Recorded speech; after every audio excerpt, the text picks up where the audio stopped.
Oops.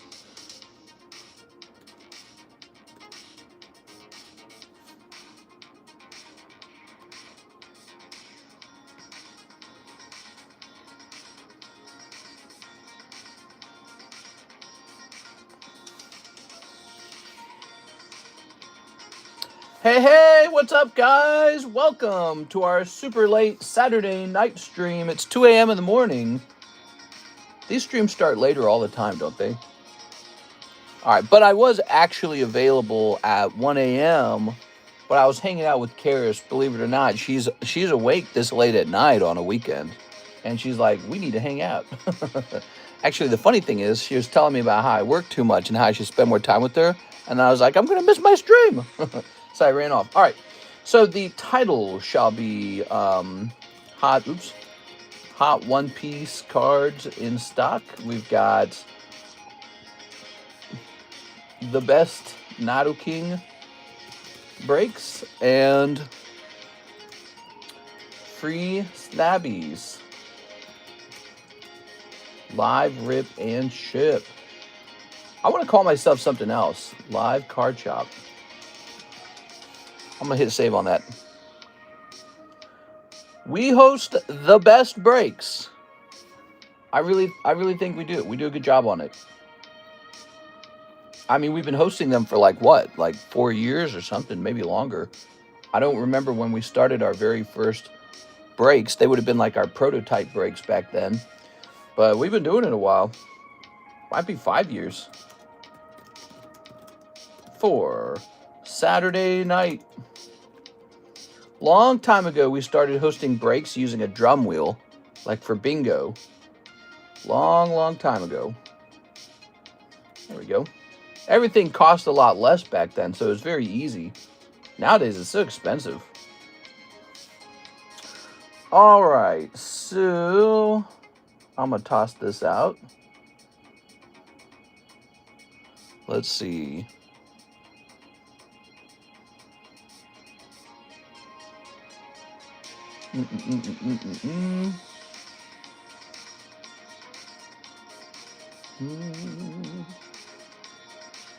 Okay, what do we got? I'm throwing all this away. Looks like we sold some stuff on Feebay. I sold an expensive Squirtle on Feebay. We got a couple pre-orders. Microsoft charged me money. I don't like that. You know what I had for dinner tonight, guys? I had chicken tendies. Are you jealous? When was this ordered? This was ordered 25 minutes ago. Wow, pre-order. And so that's a thin pre-order. Jimmy Torres. Mister, I'll take the Annihilate and the Vibrava. Use store credit. All right, you got it. So I shall take these. Oh, I know what I need to do. I know what I need to do. I need to pin the website. Yes. We've been getting website sales like crazy, guys. Very interesting. So let me open this up. This is almost like the overnight stream, isn't it? Go ahead and paste this in here. It's $3.94 for you. Oh, sorry, Mr. Johnny. Dang, where are you living? So you're yeah, where you gotta be for $3.94? It's $3.94 for me. Oh wait, $3.94. Is that military time or something? That doesn't make sense. Oh, $3.04. Okay, I had it right the first time. Cool. All right. Placing this up here. Let's turn on the iPad. We got a whopping 21 people in here at 2 a.m. in the morning. What's up, guys? It's the Michael Savage Show. No, I'm just kidding. Scott Adams, the artist for Dilbert. That guy's dying from like prostate cancer. I heard about him in the news, and then I clicked on his YouTube channel. Now I'm getting a YouTube update from him right now, and he's laying in bed. That doesn't look right. Yeah, I'm gonna click on it. Wonder what his audience says. Let's see.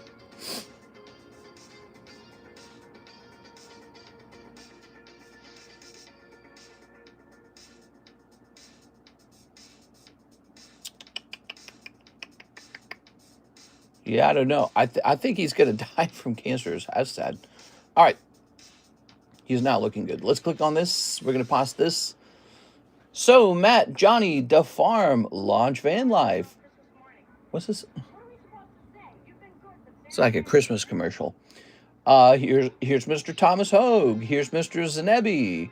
Sultan Gaming says, woohoo, horizontal stream. That's right. Dilbert's a classic. Yeah, it's pretty good. That guy came out and he lost a lot of support because he ended up being kind of super conservative, and people didn't know that about him. There we go. It's kind of a strange concept, isn't it? Like a conservative entertainer. There you go. Ooh, very nice. It's a Christmas miracle. Hey, what's up, man? Happy weekend to you guys. Ooh. Don't you wish you could just open that whole box right now? There we go. Here we have OP14. I think Mr. Zach might have ordered a box of that. I'm not sure. But hold on. So Jimmy wants the Vibrava and the Annihilate. Let's try to find that real fast. Vibrava and Annihilate. I don't know if we took pictures of them or if they're on the table.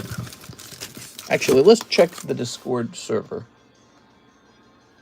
because it's really easy to scroll through the pictures. Hey, what's up, CS man? How's it going, man? All right. We're going to the consignment table. Ooh. Scrolling. Yep, there they are. They're on page. Okay, so they're already off the table. Vibrava and Annihilate sold. Okay, there we go. Let's go grab them. Yeah. They're way down here. They're pretty cheap. What do we got? We're going to reach way down here because they weren't in that pile. They must be in this pile. They're not in this pile. We're going to reach way down here. They got to be here. Where are they? Let me pull this box closer.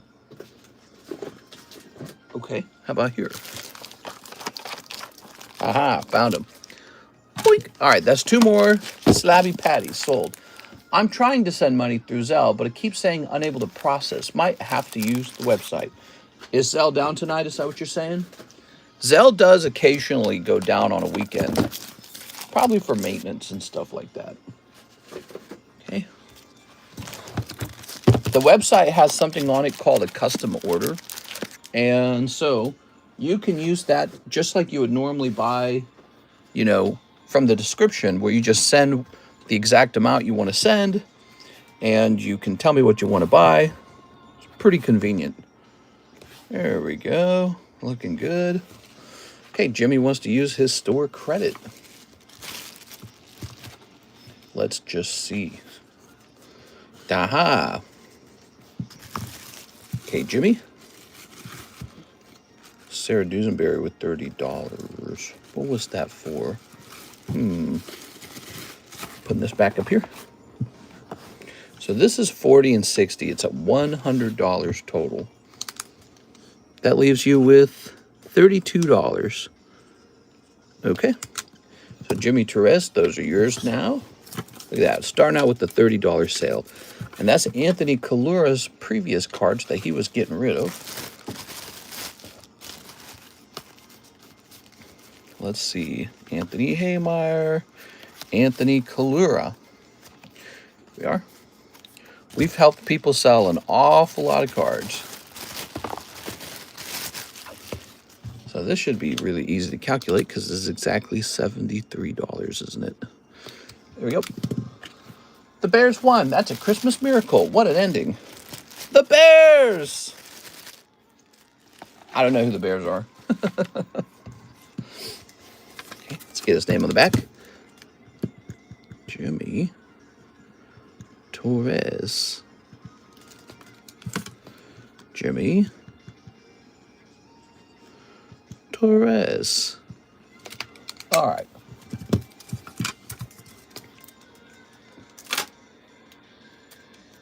All right. That game was wild at the end. Ooh.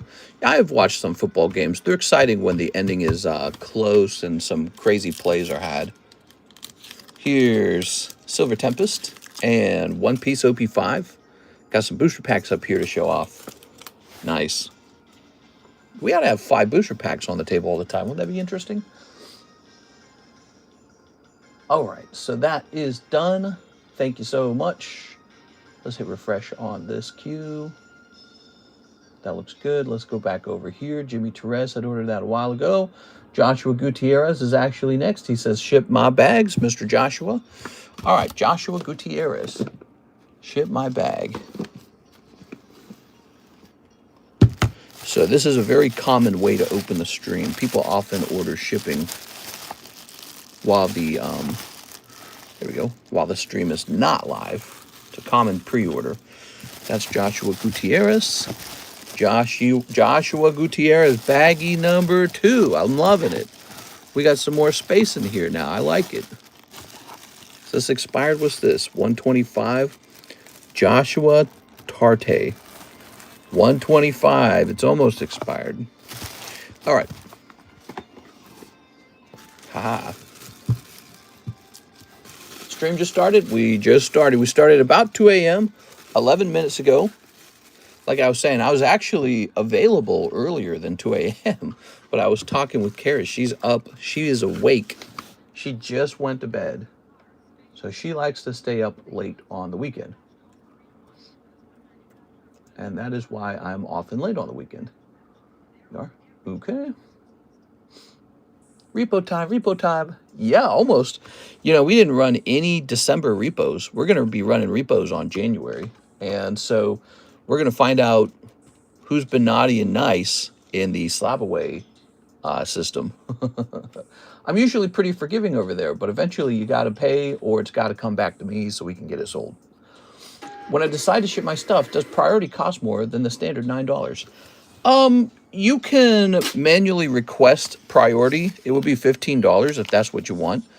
I sometimes bump it up to priority for my own, interest and making sure your cards have no issue with the shipping. But usually we do not default to priority. So if you definitely want to have it, you can do $15 shipping and get priority for faster turnaround or whatever it is you like. All right, so that is done. I think we are done with, we have finished rotating the consignment slabs. And what's been really cool about the consignment slabs, we actually sold a bunch of them. A whole bunch of the consignment slabs got sold, guys. And we're done with that. Now we're looking to probably rotate the expensive slabs. So that's probably the next step is we're going to be rotating slabs that are expensive. Here's an $8 slab, grade of 7.5. Just a fun little thing. No jumbo yet? No jumbo yet. Jumbo's cool, isn't it? All right, now we have Mr. Zach. This is a pre-order for a box of OP14. That's why I had this up here. Mr. Zach. Oh, yeah. We have a new lightning break. It is the alternative art. Rocket's Nidoking from Team Rocket, Glory of Team Rocket. It's a 1 in 5 odds with a full star spot. That's pretty good. It actually almost makes you wonder why even bother opening Team Rocket when TCC can host a break like this. I mean, this break's way better than opening packs. Do you guys have this one yet? This is one of the coolest Nidoking artworks in the hobby, in my opinion. Looks great. One day, this is going to be super expensive. I don't know when, but one day.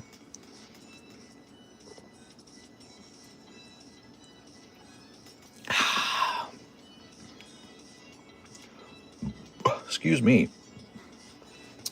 Isaac says, what on the menu do you make the most profit from? Is it breaks, is it slab sales, or is it packs?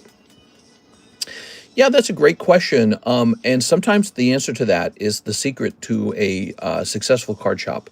And so I can't tell you everything that I know, but I will tell you this. Probably one of the best profit-making things for me ever is this guy.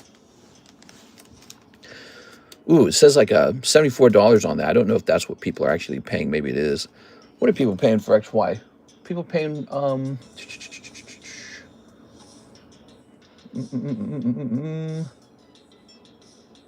Evolutions is $74 a pack right now. So I'm selling this for $74 per pack. I acquired it in 2019 for $140 per box.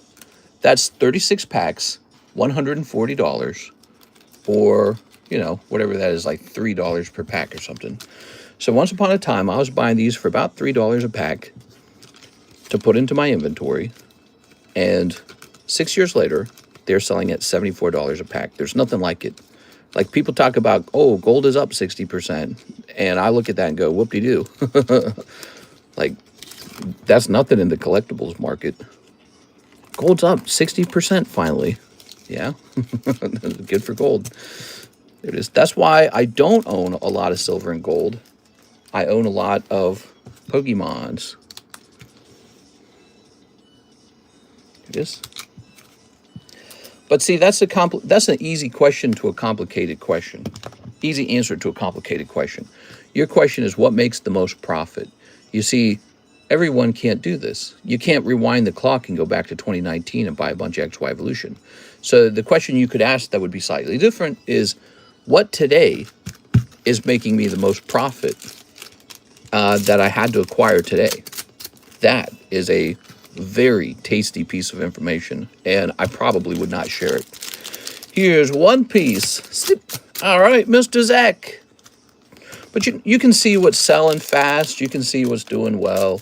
You can kind of research it a little bit for yourself. The truest answer to the question is usually a bit hidden. It's not something you can look up. Not something you just get on Reddit and read about. It's not something you just go to a forum and they'll tell you. The thing that's making you the most money is often it's a multi-layered, complex situation. It is. All right, that's like a 2,500 increase. Yeah, 2 packs of this pays for the whole box, and then I still get the other 34 packs to pay, or the other 34 packs to sell. That's pretty good, huh? That's a sweet gig. Yeah, I mean, I would say sales are actually down over time. It's not like the good old days in 2021. Sales are down overall. I think there's a lot of contributing factors. Competition is one. Competition drives the prices down, and this lowers the profit you can make per sale. So we make less profit per sale than we used to. Also, you know, there's a lot more supply now, so there's lots of rip and shippers to go between. So now it's more about, to me, what we do here is about quality. It's about quality. It's about community. It's about knowing who I'm, you know, hanging out with every night. It's about having a nice thing. It's about giveaways where it's like we kind of give back a little bit. So back in 2019, 2020, 2021, it was just, I don't know what to call it. It was like a carnival, man. It was just like an explosion. And I could not handle the volume. I could stream for 7 or 8 hours, and I'd still have a queue of people. There could be like an hour long of pre-orders. Wait times could be 3 hours. I had zero competition. I could charge outrageous prices, and people would just buy it. Now, it's so much harder to get the product. The product's so expensive because everyone wants it. Every rip and shipper wants product. Every card shop wants product. Everybody who's doing it as small time, as an individual guy, he wants more product. There we go. There's Luffy. Consumers are smarter. They're sharper. They demand more. You know, if they don't like it, they won't buy it. So, yeah, markups are down. Profit margins are down. Competition's way up. This is what looks to me like a maturing market over time. So I was running away with profits on, 2020, 2021. In 2025, it's much more competitive. My pay has gone down. Even if sales are up, profits are down. All of it. Much, much, much tougher. And things sell slower just because they're more expensive. Modern's too expensive. It shouldn't be. I used to be able to sell packs for like 4 for 20 or 5 for 20. Now I got to sell like Phantasmal Flames for like $10 or $11 or whatever we're doing. And I don't even like it. I think it's stupid. I wish it was cheaper. I don't think it'll be cheaper until they build that new printing press.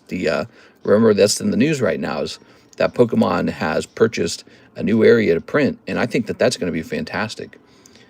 It is, ooh, beautiful. So that'll be good.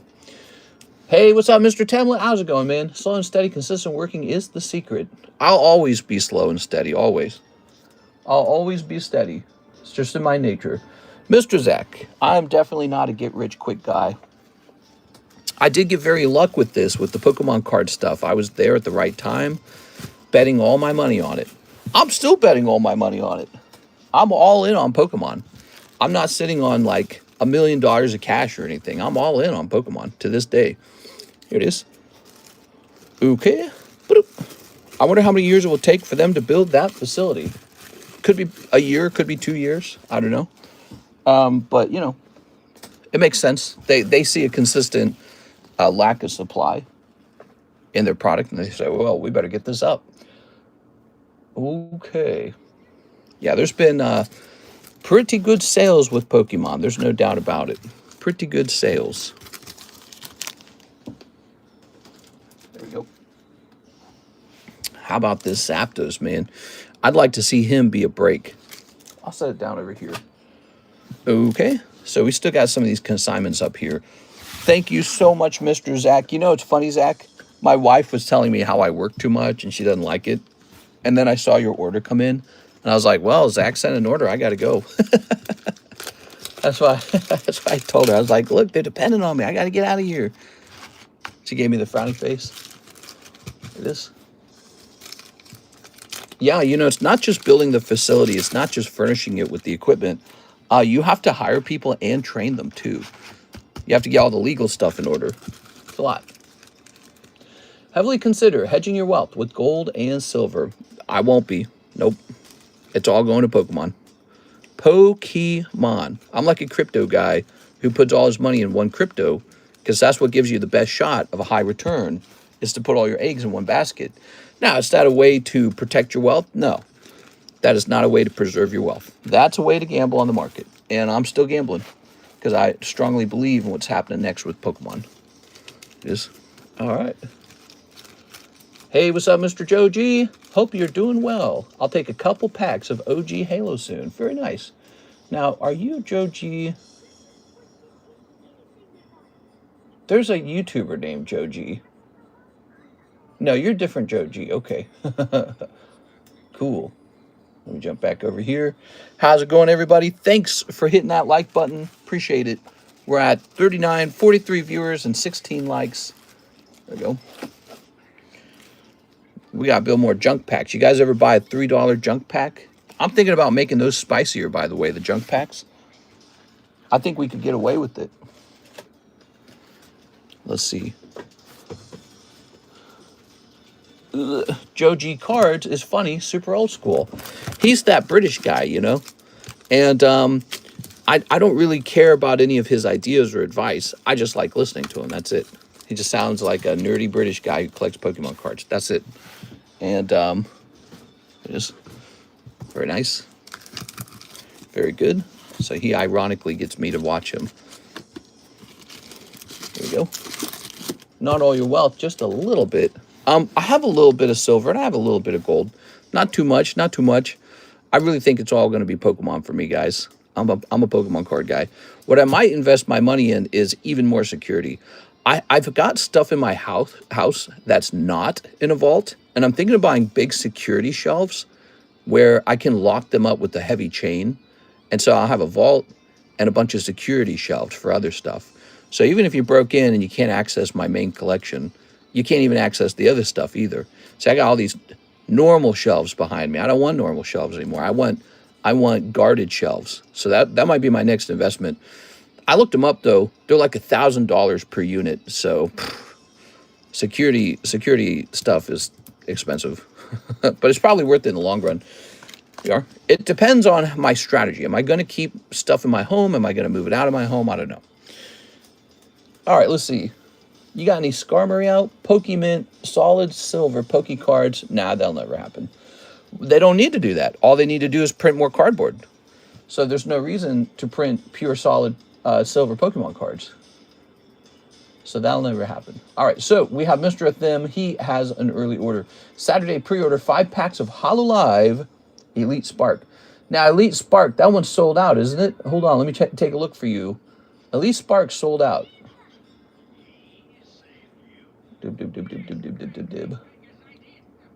Yes, we have Curious Universe, though. Would you like to open Curious Universe?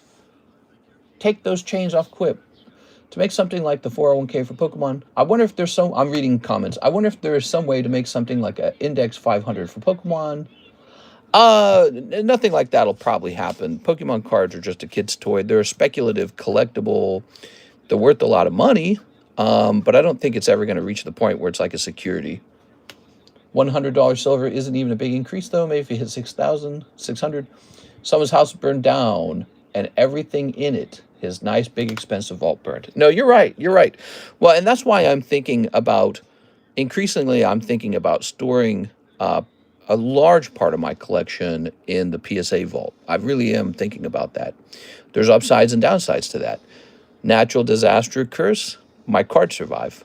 Downside, you know, I can't make any more videos about my own products, my own cards. So,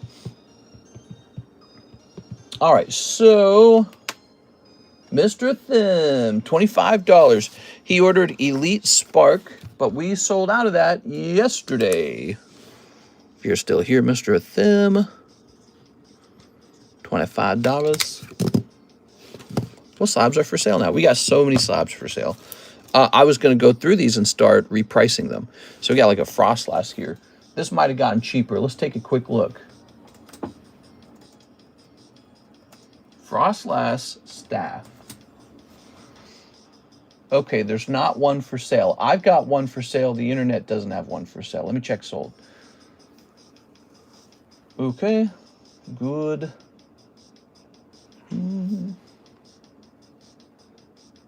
Okay, so I've got one for sale. There's not one for sale on the internet. How rare is it? What you guys probably don't know about the staff cards is that they can be disappearingly rare. And that's because they're not printed like regular cards. So check this out. This card is only population 37.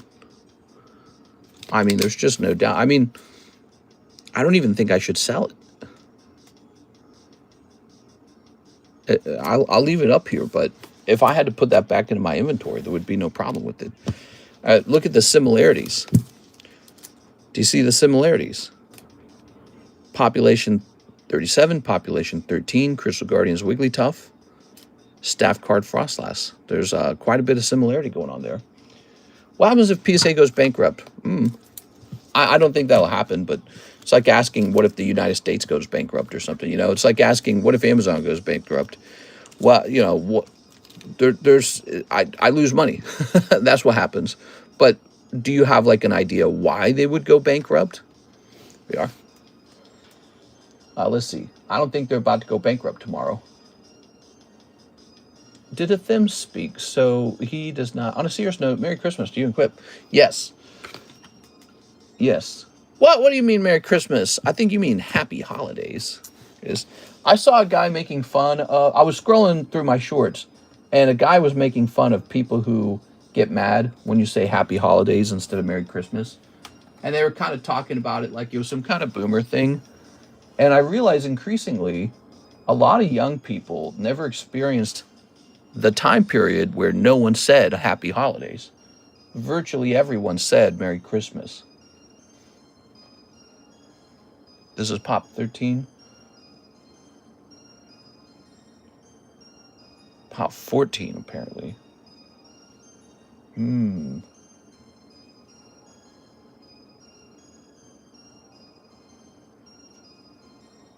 Let's see. PS has to be making money hand over fist.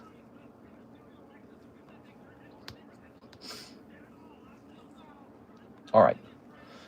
Another competitor in the grading sector eats their lunch. Random hypothetical. I mean, do you see this giant number on the PSA slab? That's the number of cards they've already graded. And actually, I think this 0 is actually a 7 now, based on cards I've seen on the market. So PSA in the last month, they graded 1.6 million cards in the last month. So it doesn't really matter if a competitor comes along. The number of PSA slabs in the wild is unbelievable. So, you know, what are they going to do? They're just going to grade some modern, any new company at this point. You would have to get people to convert their PSA slabs over to whatever ABC new company. PSA's already done it. They've already gotten their brand out millions of times. Hey, Unc, how you been? So, but I think what I was trying to say earlier was a lot of people don't, they're too young now. They don't actually remember there was a time period where no one said Happy Holidays. And it was normal. Everyone just said Merry Christmas. Nobody had even thought of saying Happy Holidays, really. And then there was like 1 year where that changed dramatically. So all of a sudden, all the companies started saying Happy Holidays at the same time because they had concluded that was the better system. And that's where that kind of holiday versus Christmas culture war thing comes from. Here it is. The other thing is I don't really care about it personally. It's been too much time. I was like, I don't care. Here's Geodude. All right, Geodude. And he's a legend maker. All right. He's going to stay the same price. We're picking a new break. We have a new break already. We are. Looks like this. Okay, Nidoking. Lovely. In 1990-ish, 90% of young people identified as Christian. Now it's 45%. A lot of things have changed since the 1990s. Happy Holidays is a psych-op. I think it means psy-op. There was a time when people waited in lines at grocery stores without being on their phones. Yeah. Here's Ekans from Sandstorm. It's population 3. Pretty sure I'm not competing with anybody on that price. And that price is not going to shift. It's going to be the same $700. Okay. All right, so the expensive slabs are going up on the table. Really expensive, really rare slabs. Let's see what we have next. We have a Joseph Joya. Did I get that right? 2 Halo 07s and one Buck Fagoda. What? For good luck? I think he means for good luck. Is that sort of like Italian? Like, Mamma mia, $1 for good luck. Like that. All right, 2 Halos. Give me a minute here. 2 Halos. Oh, that's a pricey order. Okay, 1, 2.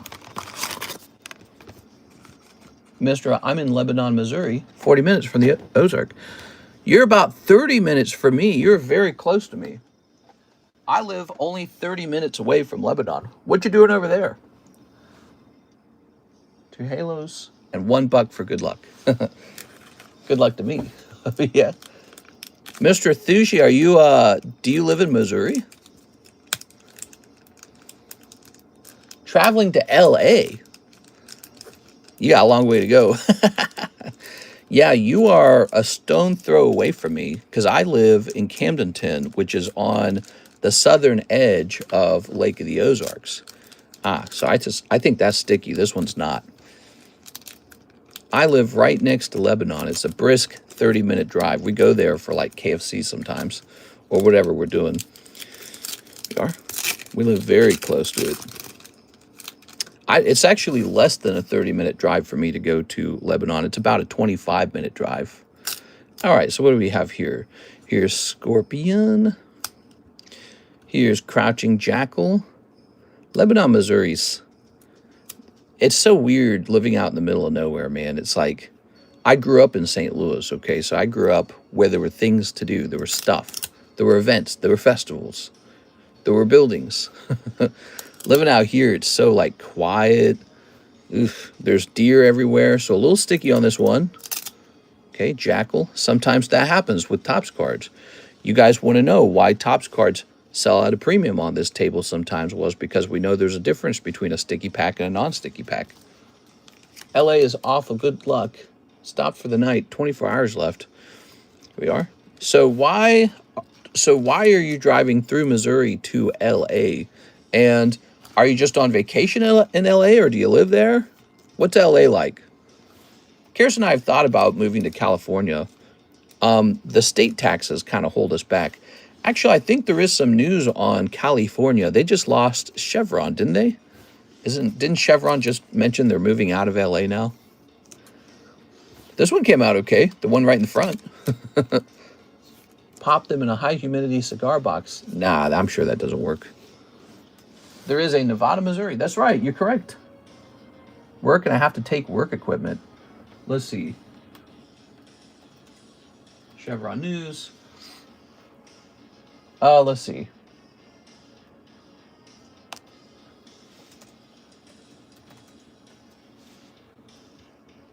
Here it is. Chevron is leaving California for Houston, Texas. Did that already happen? That might have already happened. I take that back. So I might have been watching an old video.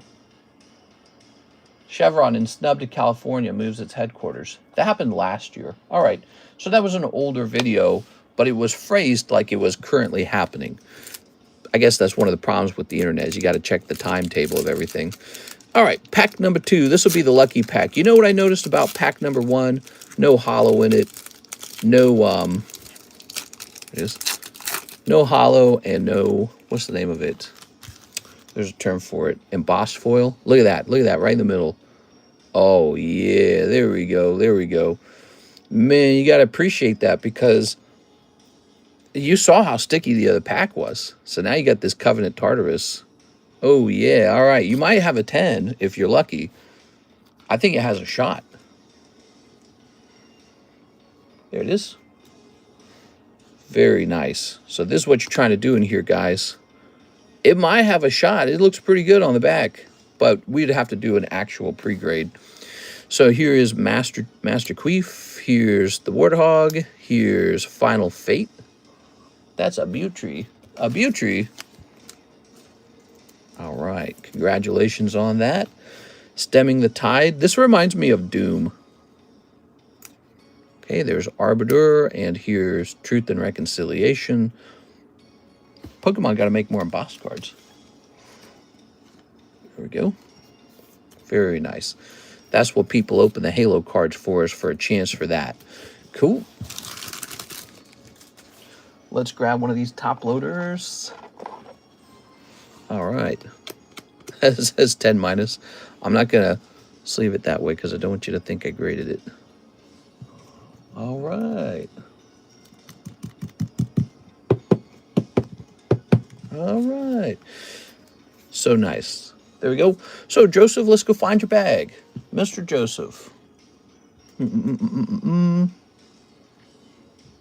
Maybe in here. That was a $91 order, everybody. Ah, here we are. You want to send it out, or I can just send it out. It's cool. Yeah, you can send it out to PSA, or you can send it out to tag grading.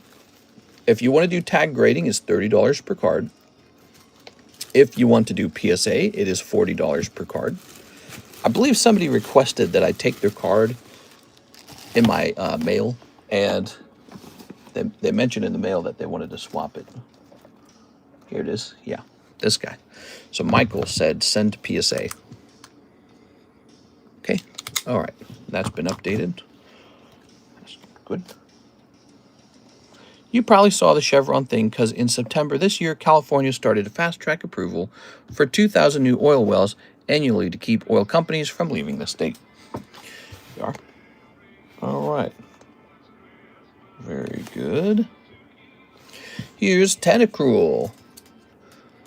$240 for that Topps Tentacruel, huh? Wonder if I should get this up on eBay. You know, I had a different Topps Tentacruel that never sold.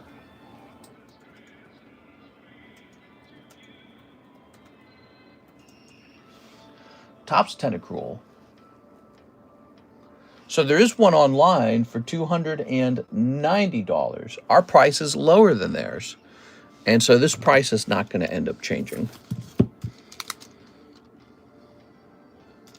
This seems like a very cool item to place into the, I'm placing it in there. This is going into the live customs. 1, 2, 3, 4. 1, 2, 3, 4. 1, 2. All right. Let's get it up there. So there's a big pull that can come out of the live customs now. Okay. California. Who here lives in California? And what's the news in California? Any interesting thing happening locally for you guys? We just got news here in Missouri that they are trying very hard now to pass some kind of new law or something to make Missouri a no-tax state. So they're working on that. I like it. I'm excited for that, personally. They say, you know, they want to... What should we put in here? Maybe we should put something better than just commons. Do we got something we can put in there?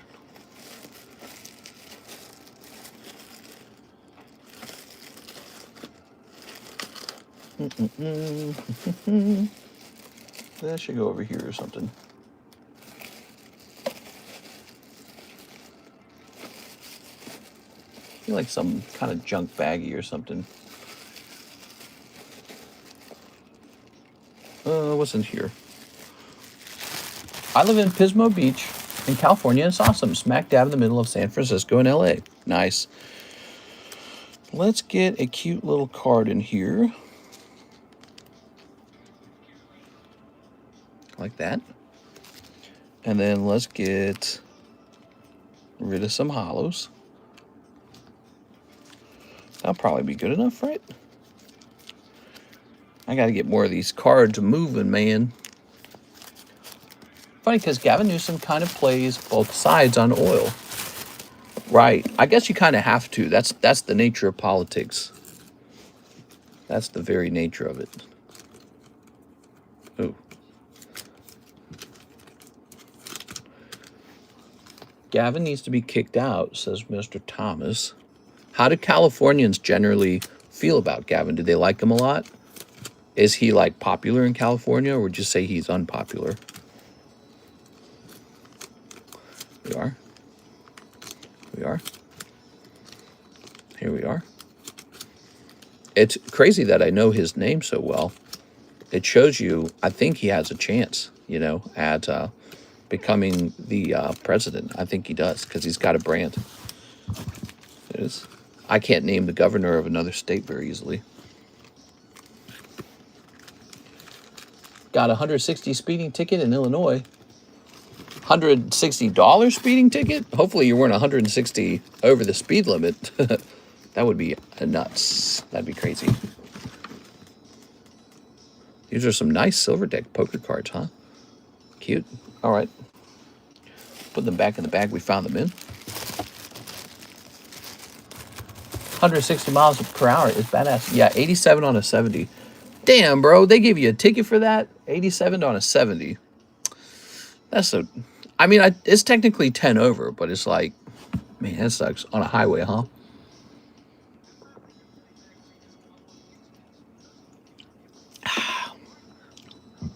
If you don't do 87 on a 70, some jerk in a truck will tail you. You'll get in, you know, you'll get like in some sort of confrontation on the road. There we go. That sucks so much, dude. I hate tickets with the fury, with the passion, because I've had so many, particularly for speeding. Pretty conservative county compared to others in California. Overall 10-10, but expensive as hell. Gavin is a boss. Trump lovers hate him. Trump lovers hate him. All right, so here we go. We've got Mr. Jaded and Mr. Nathan Norman. Those are the next two orders. Jaded, he says, 2 boxes of Nikkei BTO1. Please use my $16 store credit. Thank you, Mr. All right, you got it.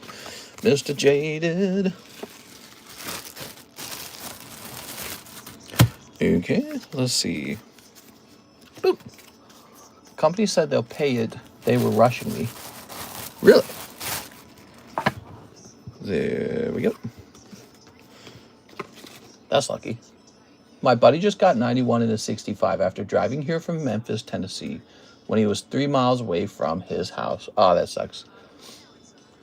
In 2022, he won the gubernatorial with a 59% vote. I don't know what the gubernatorial is. I think I've heard that term a couple times, though. Here's 2 boxes of Nikkei coming right up. BTO1, everybody. I'll be right back. I got to go grab them.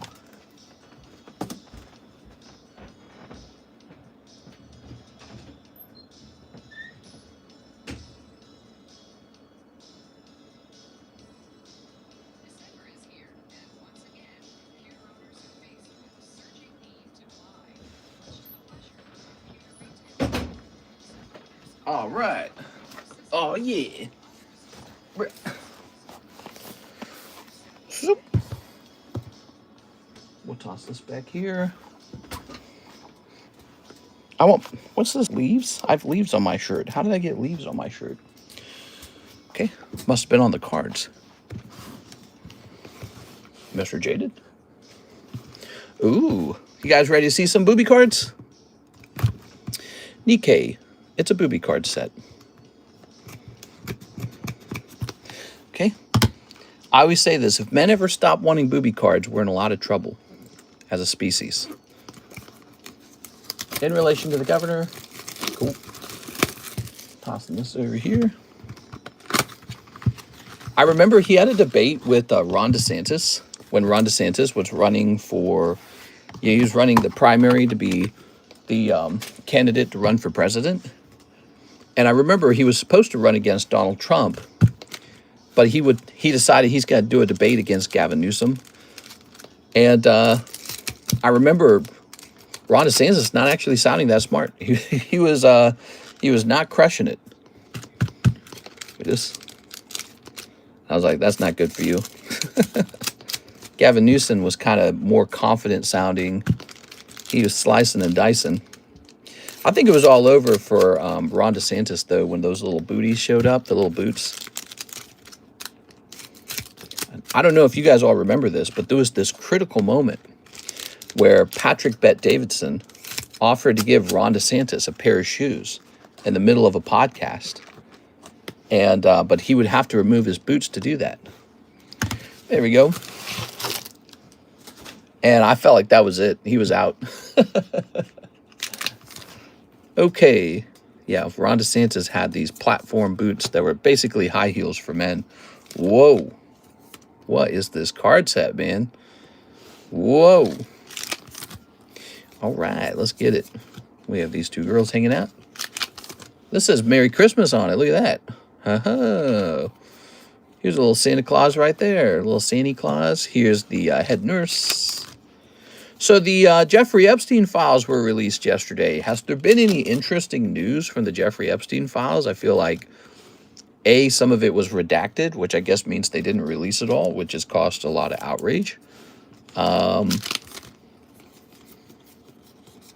Bill Clinton's looking like he's a likely PDF file. Michael Jackson was there, which is not good looking for him either. It's kind of a fever dream. Bill Clinton, Jeffrey Epstein, and Michael Jackson together in a picture. Like, man, that's like a South Park episode right there on his own. Tossing this. Let me hit refresh on this. Click. What do you guys think of that? That was pretty wild. All right, we've got. Damn, bro, those are some cheeks. Here we have this. Good. Here's a hollow. Oh, yeah. Oh, we need to set up a giveaway too, don't we?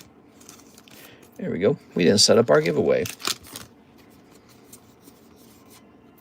Holographic. Here's the box cover. Holy cow, guys. Look at this crazy card. If you want to draw a successful, sexy girl, you just give her massive melons. That's it. That's it. It's uncomplicated. Just really humongous boobs. There we go. Who's here? Sign in if you're here. What moderators do we have tonight on this fine Saturday night? Here's a girl. Here's a girl. Here's a hollow. Here's a hollow. Hey, what's up, Mr. Temlet? Any moderators here? There.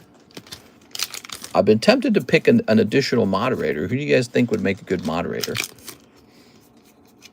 Oh, all right. I think she's the cover art girl. Okay. Here's holographic. Here's a hollow. There's your signature. What's her name? Is her name Guilty or something like that? CS man. He has mentioned he wants to be a moderator a couple times. There's head nurse. And here is Blue-haired girl. I used to be one, but I stopped watching for a while in like 2020. Oh yeah, we've had a couple people do that. There it is. All right. Ooh. Very nice. Okay. It's like a revolving door to a certain degree. All right, we're going to snip box number 2. You ready? A moderator shouldn't be your best customer, so there is no conflict of interest. That's an interesting thought.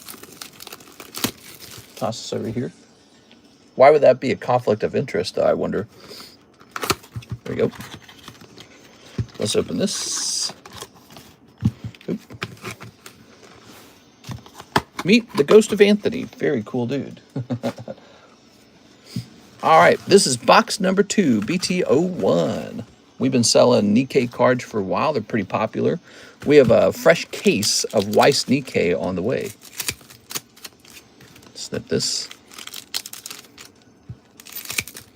Let's snip this. Let's snip this. Okay. Very good.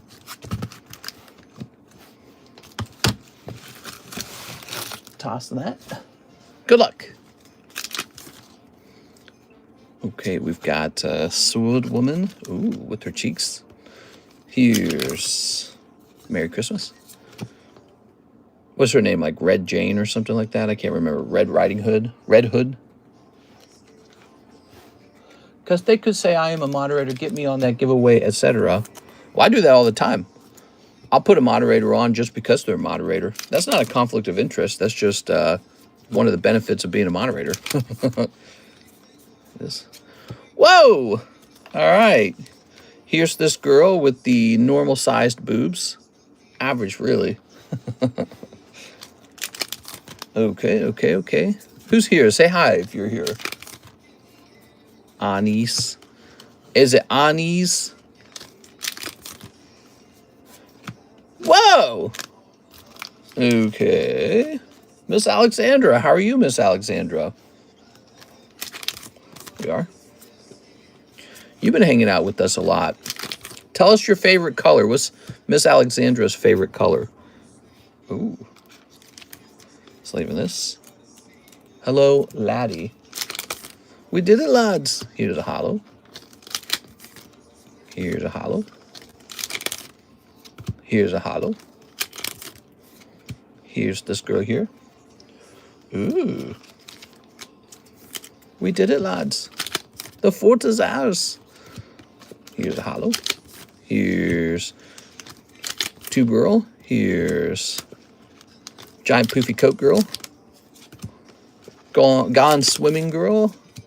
Tube Girl again. I woke up and make myself breakfast. My favorite color, probably a darker red. Ooh, I like that color too. Dark red. Such a nice color. Very passionate. Some people like the color blue. I think they're crazy. All right, let's see. Very vibrant color. There we go. Dude, I don't know what this music is. This is killing me, man. I'm just turning on Charlie Brown. I'm throwing in the hat, guys. You just can't beat it. Crazy blue people. Actually, if you want to talk about crazy colors, who's liking the color yellow, man? Color yellow's got to be one of the worst ones, man. Some people like green. They like blue. They like purple, but yellow. You got to be a different type to like yellow. Here's this. Happy Saturday. What's up, Mr. Edward? How's it going? He's being a color racist.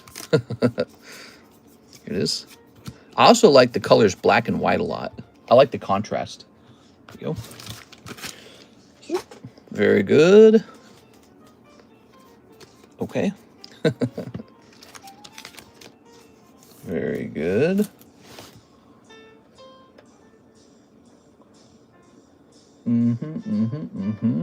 So that was for our good friend, Mr. Jaded. 2 boxes of Nikkei. I can't do yellow. I have one yellow fit for when I'm feeling extra weird. Yellow, it's sometimes you can associate it with like, I don't know, like nature, like flowers. So it could be like an Easter pastel color. But if it's not being associated in that way, like what is yellow? Like it's just, it feels like alarming or something, doesn't it? That's why they use it for like caution signs, because you notice it that way. All right, Mr. Jaded. Feels alarming. Yellow looks good on black people, I'm not going to lie. Ooh, that's an interesting perspective. Yes. I don't know if I was speaking about it specifically from a fashion perspective. I'm not very good at fashion personally. I'm very simple-minded when it comes to fashion. Yes. Okay. Yellow stains on my mattress. I don't know why or where they came from. Oh my God. So that is Jaded's baggie number 1. And Mr. Jaded, you're going to have a second bag. I don't think that's racist, right? It is. This guy's a racist. All right. Very nice. Racist. Has anyone here had something racist said to them? This will say baggie number 2. I don't think I experienced a lot of racism. I'm a white guy living in Missouri. A lot of people here are white. So there's not as much race tension, I'd say. Here's Nathan Norman, $40 for the lightning break. For the lightning break. Oh, yes. This has only got 5 spots in it. It could be over tonight. Any break ending soon? This one could. Okay. Here you go, Mr. Nathan.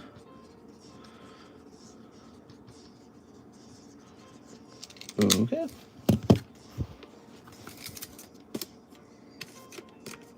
Oops. Just trying to get you in there. Oops. Very good. Doobie-doo. Ba-doobie-doo. Wow. Doobie-doobie-doo. Ba-doobie-doo. Yeah, Charlie Brown music is the best. A 1, a 2, a 3. There it is. The Poke Shuffles they were kind of a highlight yesterday night. You guys remember them? People were going kind of nuts over them. They don't like us Gatians? Soup. Oh, what? That's pretty good. All right, you're going to have an opportunity to re-roll if you want to re-roll, okay? Let's see what we have. Ooh. Man, that is a heavy freaking box. Oh, I added this to the box. So McDonald's Pikachu's in there now. So is this. We got 2 really nice cards added to the box. So there's more in it. That was pretty easy. So that's it. This one says 050. So there's the Steelix. You can keep these or you can re-roll these. 089. All right, tell me what you think.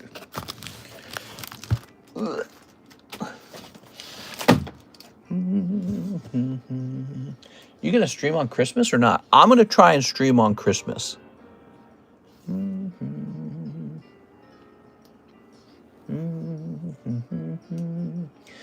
my beard's getting all beardy.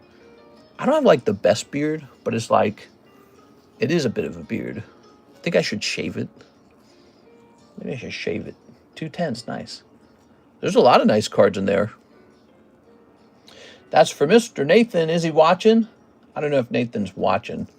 If he's not watching, by default, he gets both of them. I just, he just keeps them. I don't re-roll for him. That's how it's got to be. Mister, I just saw that I won the OP1 break. Just want to say thank you for hosting it and for everyone who joined the breaks. This is a great community. Yeah, you keep getting lucky, man, because you go in really deep on those, and I'm telling you, one day you're going to miss.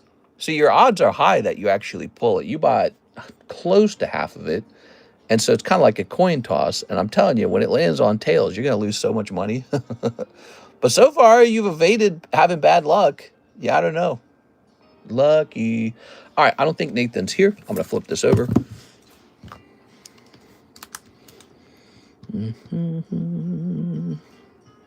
Congratulations, Nathan. This is an A at the end. I have missed. It hurts. Yeah. Well, maybe you are just a lucky man. I think you'll be happy with those cards. They're pretty good. Sometimes it's better to not be here to get that itchy re-roll feeling. There it is. I was rethinking last night's, we had this crazy round with Mr. Lucas, and he kept re-rolling, and he had this moment where he had like three decently sized slabs. So it had blown up to like, I don't know, like $100 and something of value. And then he re-rolled us one more time, and it came back kind of cold. So that was really interesting. There it is. Mr. Lucas Lange.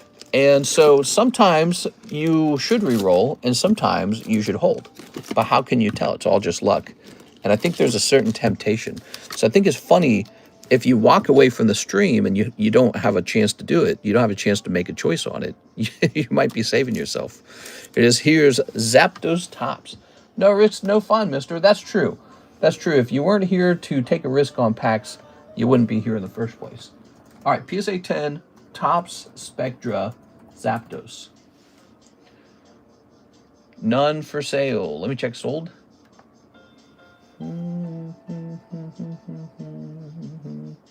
Mister, what can you do with the chase card in a break?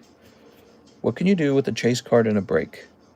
Oh, you can get yourself into the bounty. I can tell you that. Here you go, Nathan.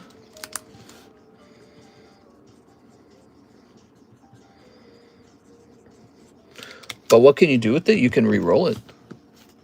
So he could have re-rolled that for a lot of spots. If he didn't want Ethan's Adventure, or whatever it's called.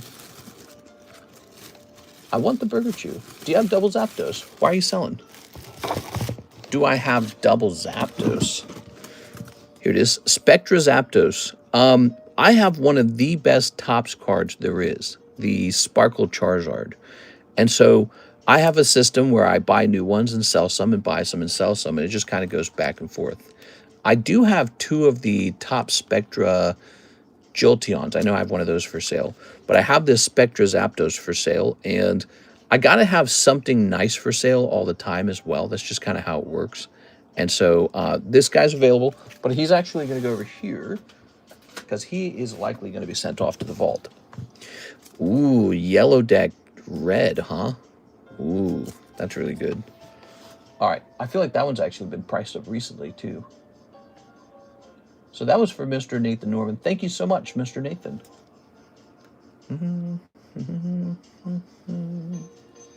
We're going to head right back over here to the PayPal queue. We have a Mr. Zach OP14 box. Mr. Zach, let's get it. Okay. Do I go in the bounty, says Mr. Edward.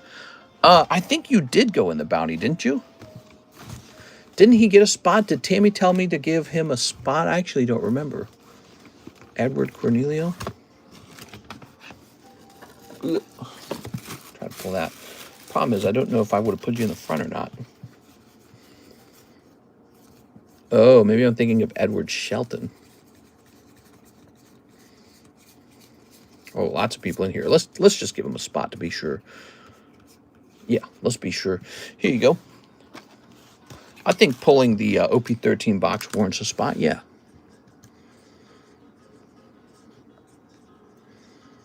You gotta be pretty lucky to do that. He just added you in, though. Oh, never mind. Yeah, I'm not sure, actually. Hey, PDX, how's it going, man? Do-do-do-do. Scooba-dooba-dooba-doo-doo-doo-doo-doo-doo. Snip of this. So Mr. Zach's going deeper on a second box. One piece OP14. How's Mr. tonight? I'm doing all right. Nothing too crazy. I had the very common talk with Karis about me overworking. She's like, we don't do anything. All you do is work. It's a little bit true. It is. All right. Let's snip this. I get in trouble for work a lot. Okay. The weekend just fades by. We didn't even do anything that exciting this weekend. We just kind of ate. How about you guys? Do you have uneventful lives? I have an uneventful life. There we go.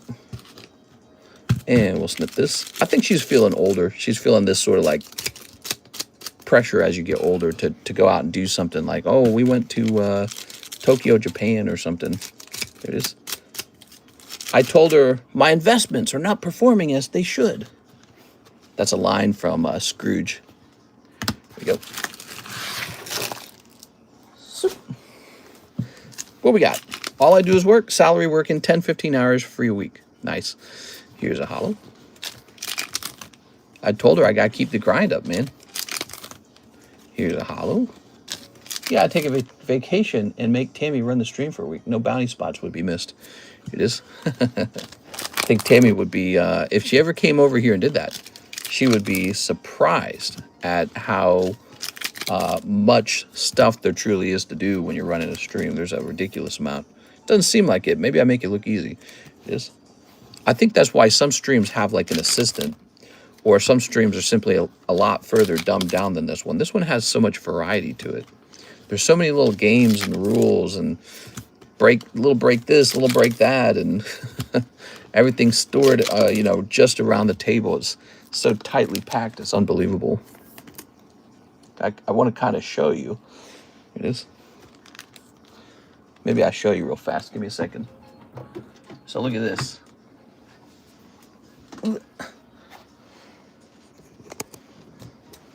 This is one shelf. So Alexis started to do it, and she's like, oh my gosh.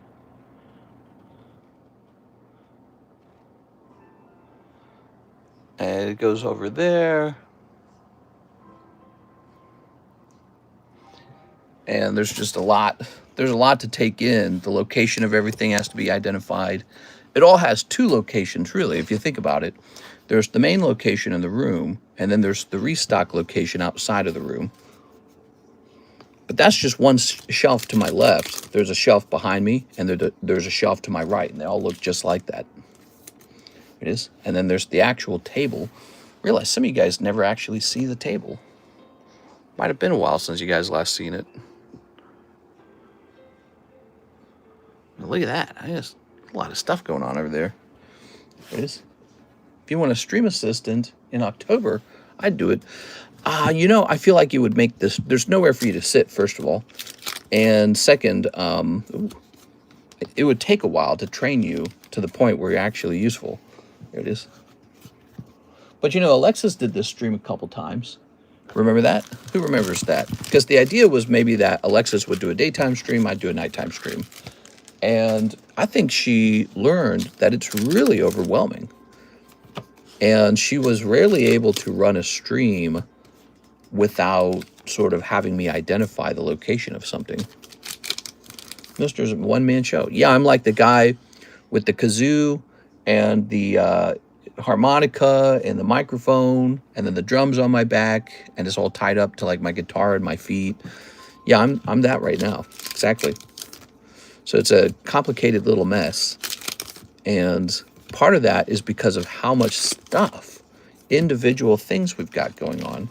You kind of have to know all the product, the difference between Korean, Japanese, English, and where it's all being stored and how, and what it looks like, right? And yeah, even reading the queue is kind of complicated.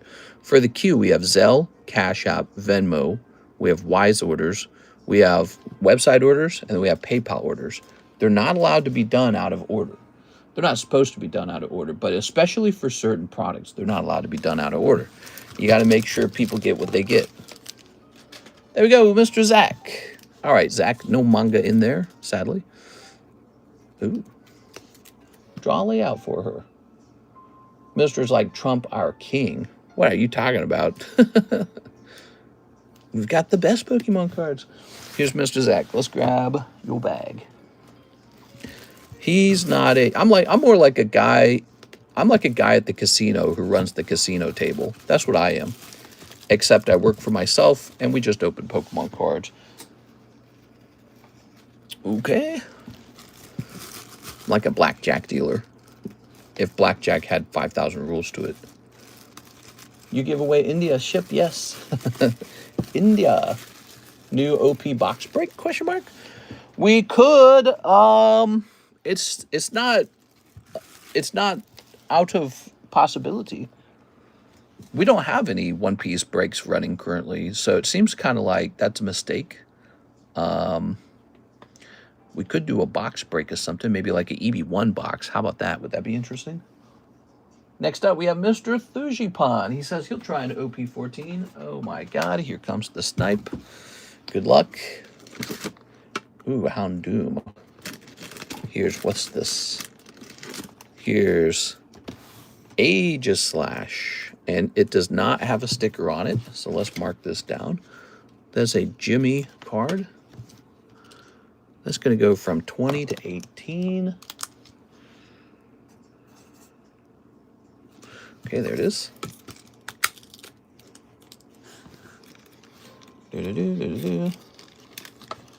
Ooh.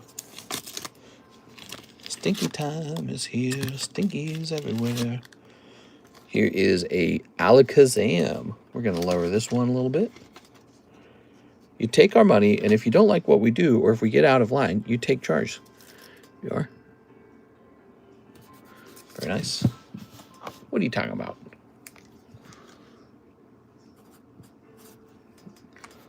I say, I'll take the gabagool. I want it burnt. If it's not burnt, I send it back. Let's go ahead and take a picture of these. I'll have the fettuccine with the salad. If the salad's on top of the fettuccine, I send it back. All right, let's get a picture in here under consignment. Christmas time is here. Stinkies everywhere. I would never do the feet thing, mister. Sorry, but it's not my thing. Did you like that video? That video's up to like, did it get 4,000 views? I gotta see what it got. Wow, that is a full box, dude. Let's see how many views the foot video got. I'm just playing the game. Oh my god, it's up to 5,000 views. Am I dumb for selling this, question mark? Pokemon cards, hashtag Pokefeet. Yeah, the Pokefeet video got 5,000 views, huh? I might move to the Kansas area late next year. Kansas, as in Kansas City? Are you feeling the holiday spirit? Yeah, mostly I am, actually. I really, as you get, when you're younger, I feel like there's this thing you do where you don't really want to have to work hard on, you know, like a holiday tradition or anything. But I think as you get older, you sort of appreciate it more. You are. And the only thing that limits is, you know, do you have money to celebrate? But when you're young, you don't have any money for it. And you don't have time for it either. All right. No, I think it's actually kind of important. Feetster, please, bro. Okay, all the bars just let out. Would you ever do a manga break again? Yes, I absolutely would. We have a manga Nami right now, but I don't think I'm ready to host that one again. I guess my question for you guys would be, what do you think's the best manga break? There you go. Nami's a good one. I've got a weird connection in the Topeka area. There you go. La, da, da, da, da. I can send for that EB1 break. If we host an EB1 break, I would need a chance to price it, okay?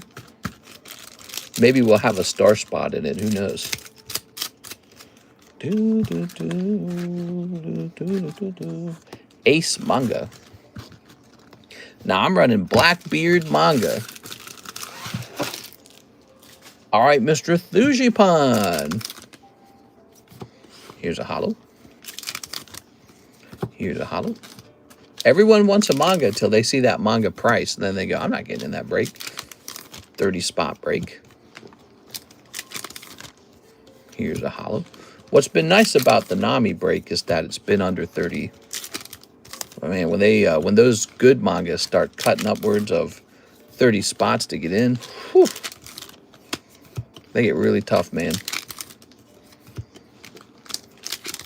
All right, what we got? We've got Mihawk. Ooh. Ace manga. I want Ace. Scooby-Doo. Ooh.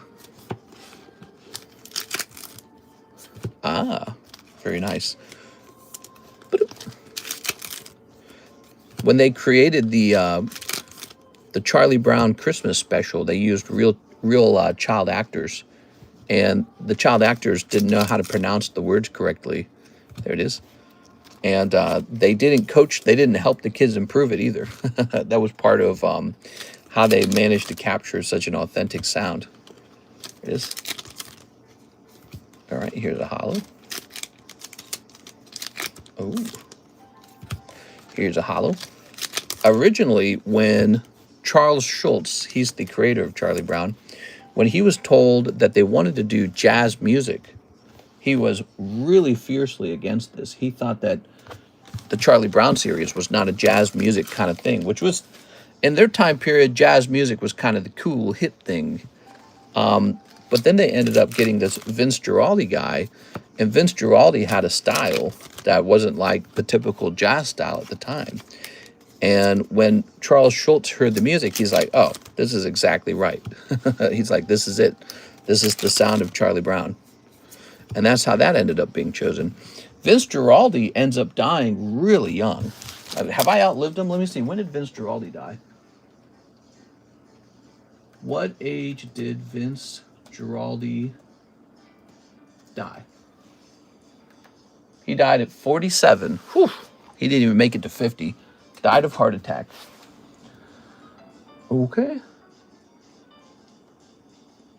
Pretty sad. He might have kept making music for a while, huh? That must have been pretty sad to hear about at the time. I've been to some of the Penn Play casinos in Kansas City. It was a fun area. Maybe it's good stuff, boosters for the rest, like medium good cards, inside of the boosters, so people don't think it's too much of a loss not hitting the manga. Ooh. Now, these boosters are going to have completely cold common cards in them. They're going to wreck your face. Here we are. The moment you miss. There you go. Fujipan. Thanks, man. You got a Luffy, but not a manga, huh? So, in a way, Mr. Zach, that was kind of nice, because it's not like he sniped the manga right after you. That would have sucked if he did. Okay. Cool. Let's see what's next. We're hitting refresh. Yesterday, actually all week long, has been very, very, very busy. I don't know how busy tonight's going to be. We'll have to see. Sometimes it gets late, really late into the night. Miss Alexandra, though, is here, and she'd like a box of the Hello Kitty Metazoo. There is a cute Kuromi and Mothman card inside. All right, so one whole box of Metazoo, of Mothman Zoo.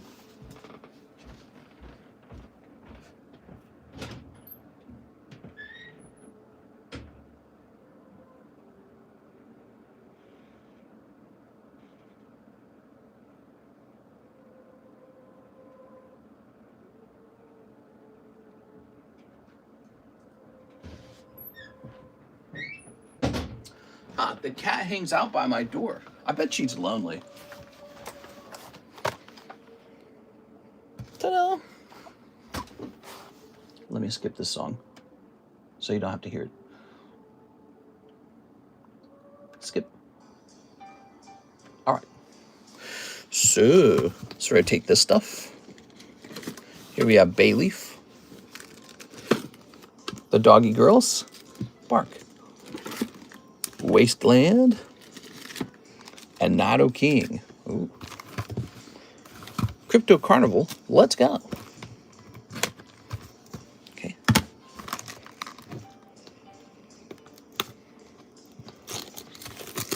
Here we are. One whole box of Kuromi Metazoo.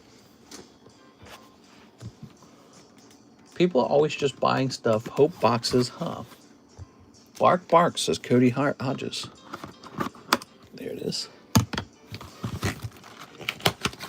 Some doggies back there.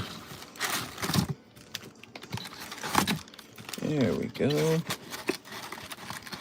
How much is shipping for the OP13 box? Oh, so if you would like to keep it sealed, we can definitely do that for you. There's usually just a little extra charge, and so shipping will be $15. Ooh. Which is not a big deal because you're way up after that pull. All right. Ooh, man, that gives off a very chemical smell. All right, you ready? This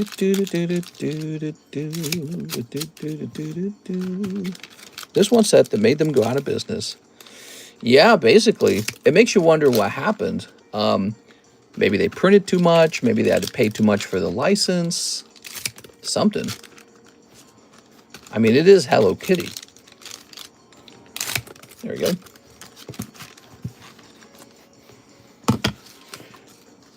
Okay. I'd love to know more from maybe like the owner, exactly what happened, what went wrong. So you wanted Mothman. I believe you keep that too.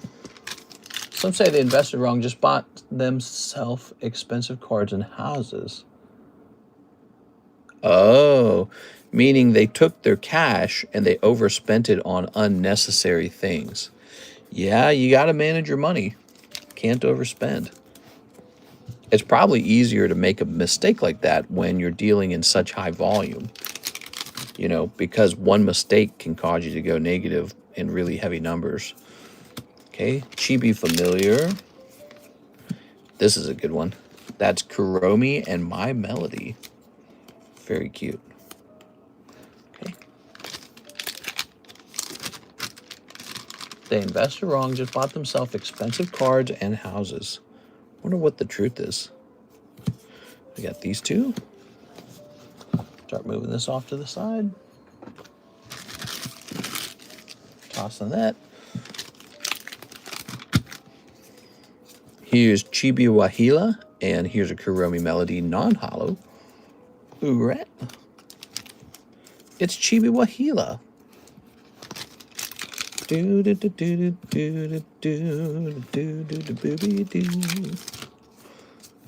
Chibi Ogopogo. Probably when their business was doing extremely well, they got a little loosey-goosey with their money. I bet you that's what happened. They said, what could go wrong? We've hit the jackpot. There we go. Here's Chibi Loveland. Nice. Everybody knows. Here's Carnival Lights. Ooh. You said you were looking for Kuromi and Mothman. I don't think we've ever pulled that before. I think that one's really rare. Merry Christmas to you. I'm just going to sing you guys the Christmas carols. Okay. Oops. It looks like one of the booster artworks. Ooh, nice.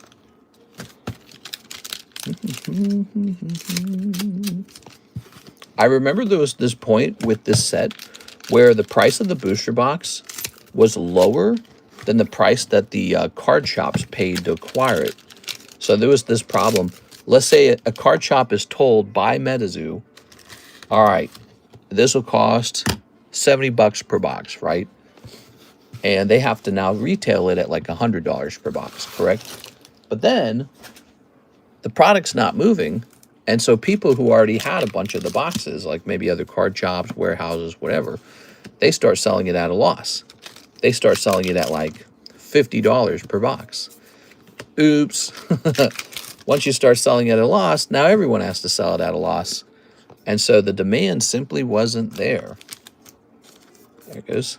And they had too much of it. There we go. So maybe they overprinted. Not sure. Ooh, look at that Kuromi card right there. Just says Kuromi. Nice. You know, it makes you think there was probably a lot of pressure to print a lot of this product to try and make your money back after acquiring the license to print Hello Kitty cards. Here's Chibi Snipe. They probably wanted to sell a whole bunch of the product, and they thought it was gonna make them a lot of money because, hey, you know, it's Hello Kitty. I don't believe it's ever been pulled here. I'd love to pull it. We only have 2 boxes left after this. I could acquire more of it. The Metazu Kuromi Cryptid Carnival, it's never been that bad. It sells more than My Little Pony. Of course, My Little Pony is expensive now. It's also cheaper than Weiss Hello Kitty. Okay. And there's not a lot of Hello Kitty sets in existence, I'll tell you that. This is like one of 2 Hello Kitty sets that exist. Unless you count like the bicycle cards. Chibi Mike the Chicken.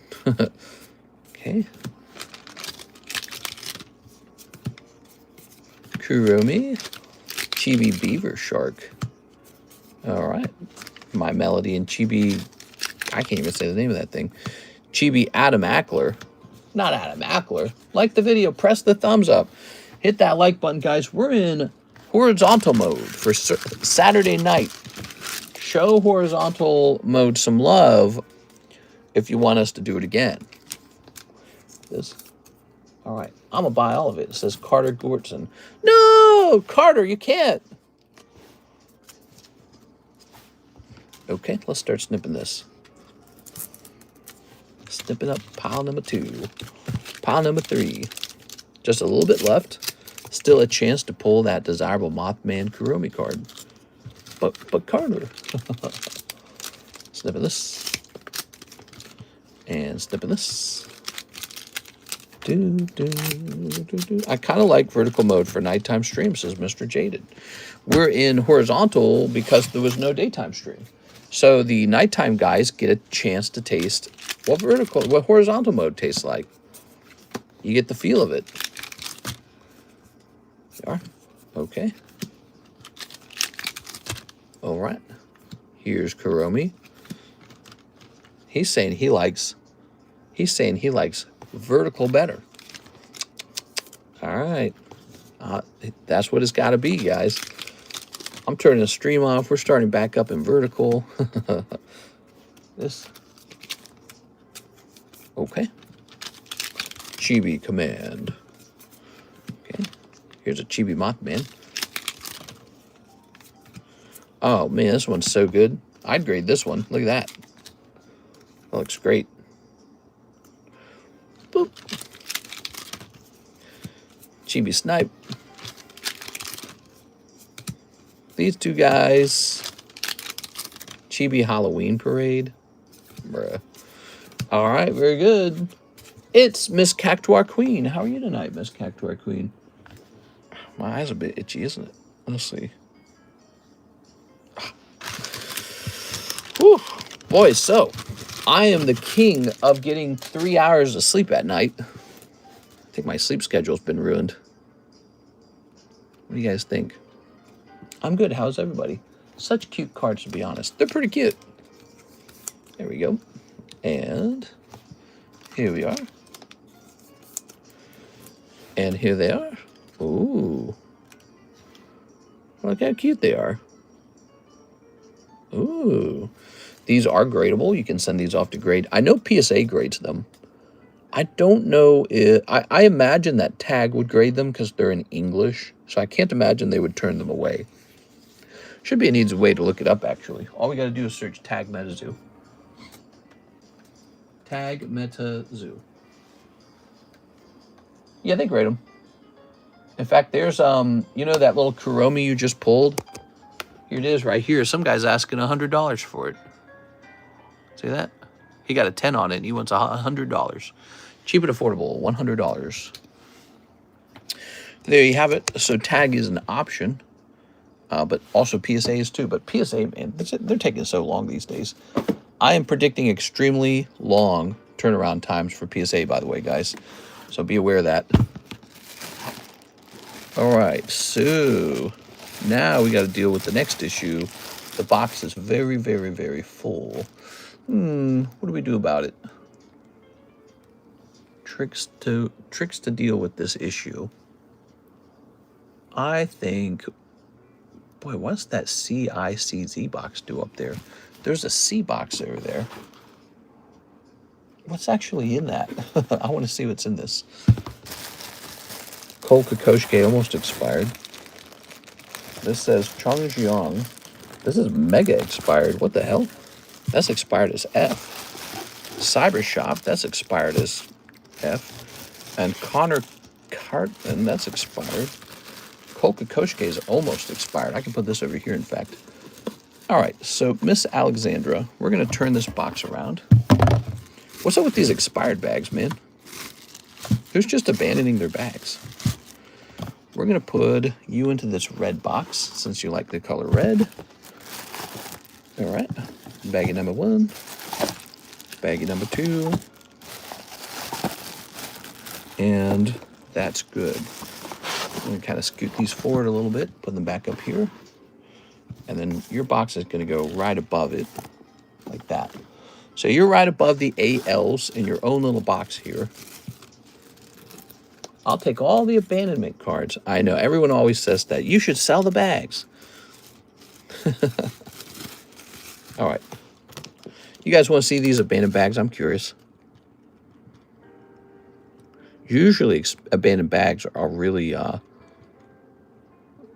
usually they're really small. But sometimes they are large abandoned bags. And I don't know why they don't ship. Chongxiang from 10/23. That's actually 2 years ago. I'm going to take his hollows. All right, these are mine now.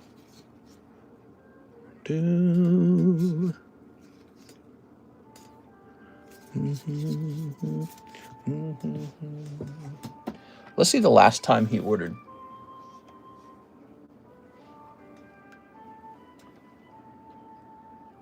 Okay.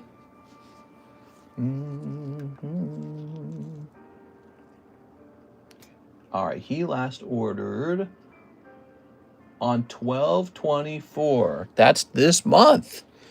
That was his last order. 12/24. I'm going to give this more time. It's too soon to take it. I stole his hollows out of there to make the bag a little smaller. So that's fine.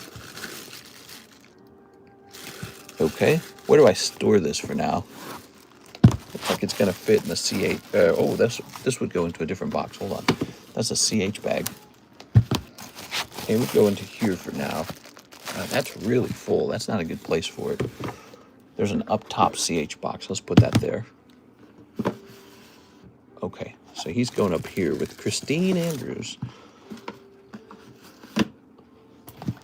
He's on thin ice, but that bag's too fat. I don't want it. Here's Cyber Shop. Some guy named Cyber Shop who was perhaps last here on 4/24. Cyber Shop.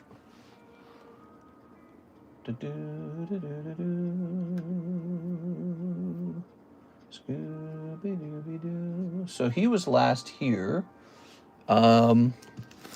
Actually, does he have 2 bags? Let's see if he has 2 bags. Because he was last here in October, it says. But that bag's super expired. He was here. All right. So, this is probably still an expired bag, but he was here recently. I can't take his stuff. Maybe we can squeeze it all into this, actually. All right. Does he know that I found this?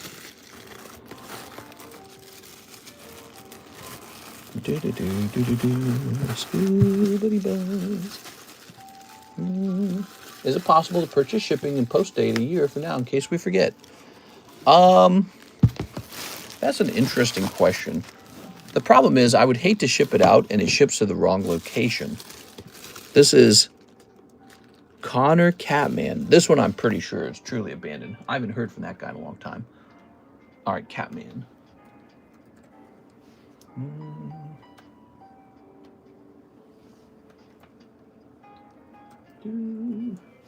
5 years, 5 whole years. Yeah, it's been a long time, huh? How's life going? Tell us about how things are going for you.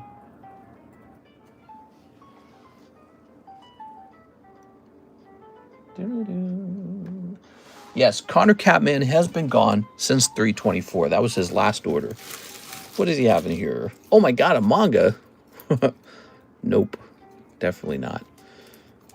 He does have Kozuku Momonosuke. So this is a abandoned bag, and it is quite old. And these are mine now. So we'll send these off to grade, and I don't know what to do with the rest of the hollows. I'm sure those aren't worth too much.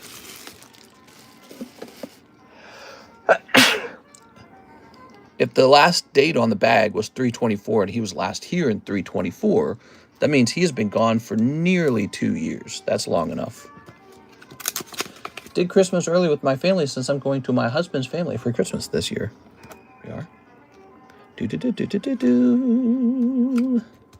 Here we are. And here's this. Doing repos?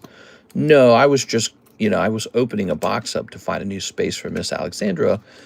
This is how a lot of this is how a lot of abandoned bags get discovered. We run out of room, and then I appropriate some room. Happens just like that. All right, so we'll send these off, and I'm sure it's worth a little bit. Cool. Let's move on to the next order, everybody. The vintage break. 13 out of 23 now. 10 spots remain. The pack break. 5 spots left. Jump in there, guys. Cute little Abra. Cute little Sylvia. It's a great card. This card's already been priced. Honestly, this card's not going to go down in price. This is a great black label. I don't know if anyone here wants a black label, but maybe that's one to post to my... now, why does that say 1 on it? Here's a nice Ghastly. He was just priced. Actually, I remember this one. And Knocked Out. Cool. Good. Don't forget to Riz the box topper. Oh, yeah, the box topper break, guys. Don't forget about it. Ta-da! I wish I could remove this sleeve so you could see how beautiful it truly is, but this is just a plastic baggie acting as a sleeve. I don't have an appropriate sleeve for it. Oh, I've got hiccups, man. Where's my drink? I had to grab a drink. So look at that. Gotta catch 'em all. Pokemon. Ooh.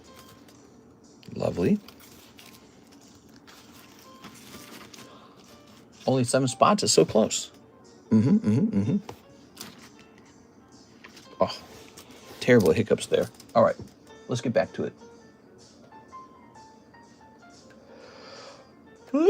So, Mr. Edward B. Cornelio, he says, shipping on the OP13 box, the cleanest, nicest box. Okay.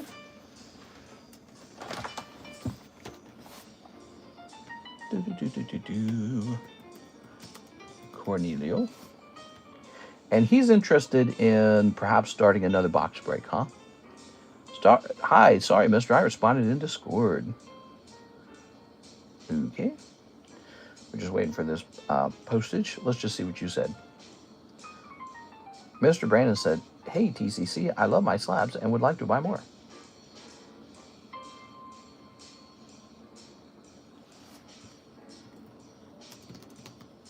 All right.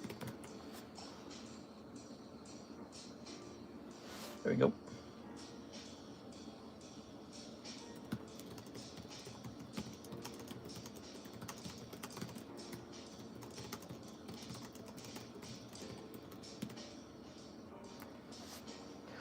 Okay. Oh, I should say it this way. Continuous.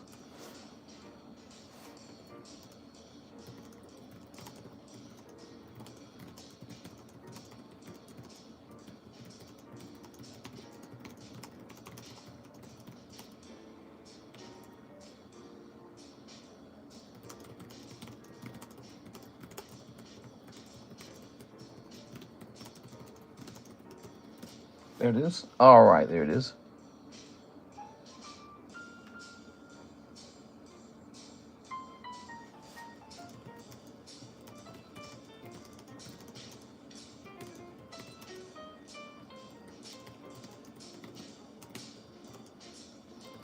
All right. The one marked your top choice. I like this horizontal mode. Do you think the black labels will hold their value now that PSA's parent company acquired them? I would say so. Yeah, I don't think much changes. That's an interesting thought that people could be nervous about the black labels losing value. You know, I guess I personally don't hold a lot of black labels, so it doesn't concern me as much. But some people might have dumped, I don't know, like tens of thousands of dollars into black labels. And now they're wondering if the Beckett brand not being separate from PSA might hurt the value of the card. All right.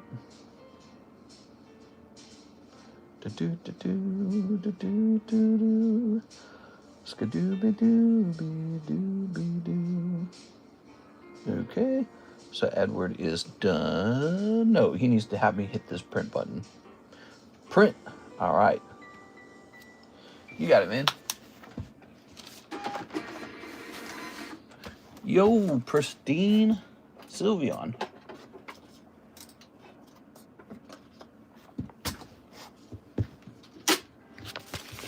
So this is going to say box OP13, the one with the manga in it. Very nice. I'm going to go grab an EB1 box. I'll be right back, guys. An EB1 English box.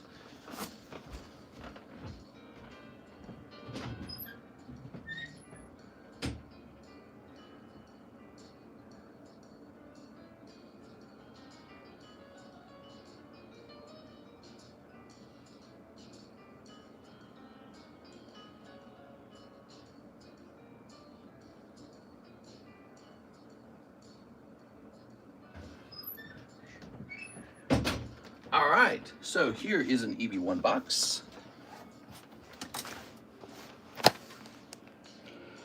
There it goes. Ooh.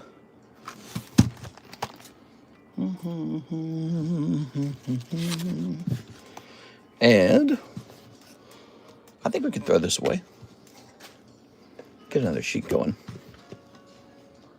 Phone is almost dead, but I'm here. Over 130,000 people without power in San Francisco. Really? That's crazy, man. Luckily, it's not really bad weather. I don't think it is.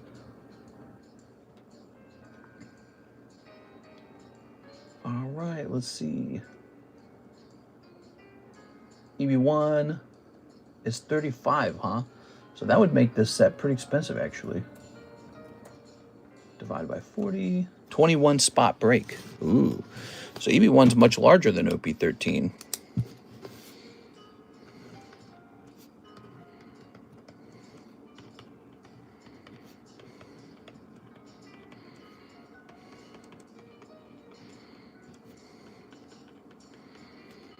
And it's going to be 41 in 21. No star spot needed.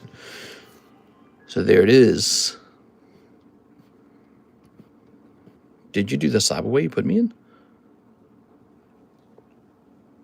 Carter Gertson, could you explain your question here?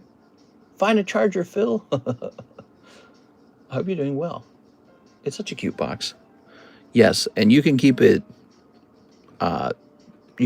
sealed if you wish. We don't have to open it.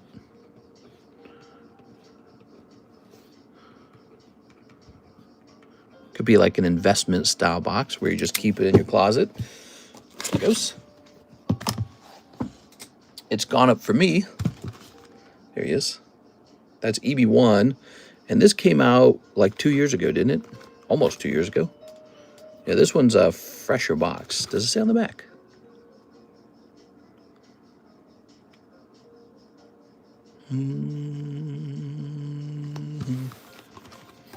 There we go. Okay.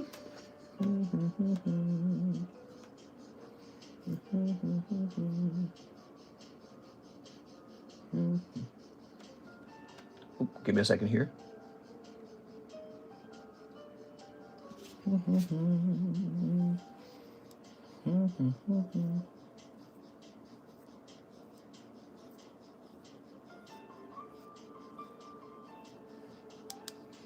Give me a second here. I'm getting a tracking number.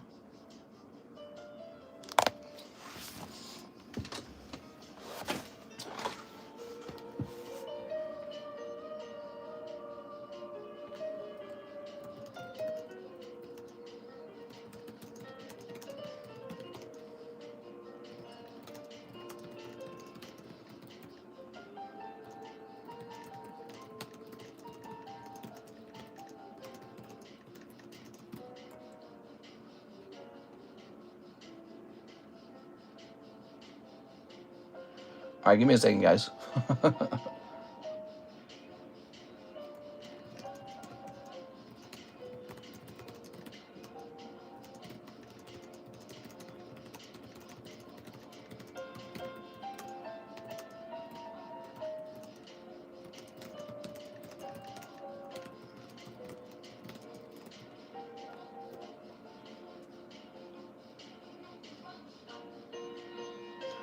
Okay, give me a minute. Let's see. So we got a Zach order for another OP14 box.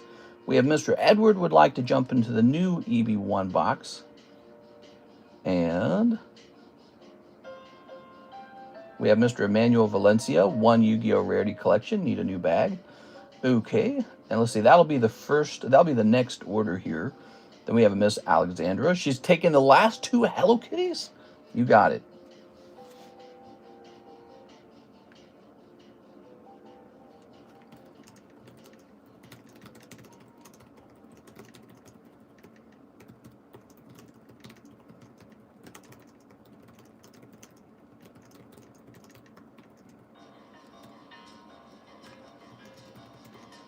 All right, give me a second.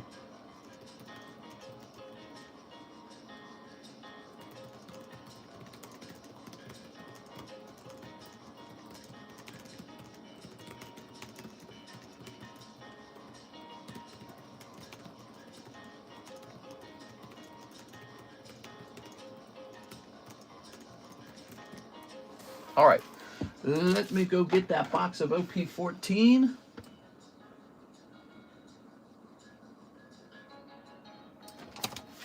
All right.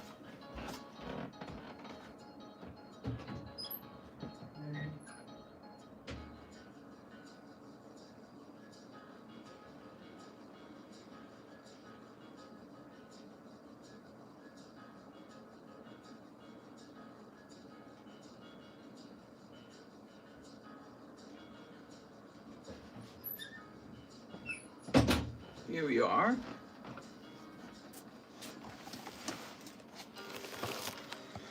Boop. Very nice. Brought these Hello Kitties in.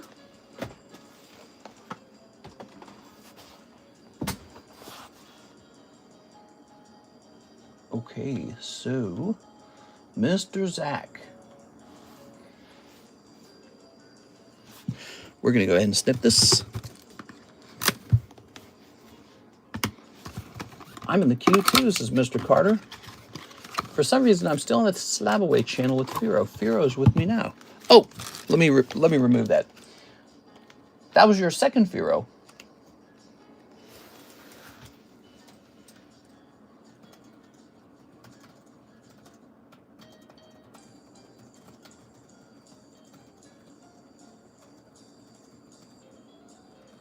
All right, hold on. Give me a second. 1 second, guys.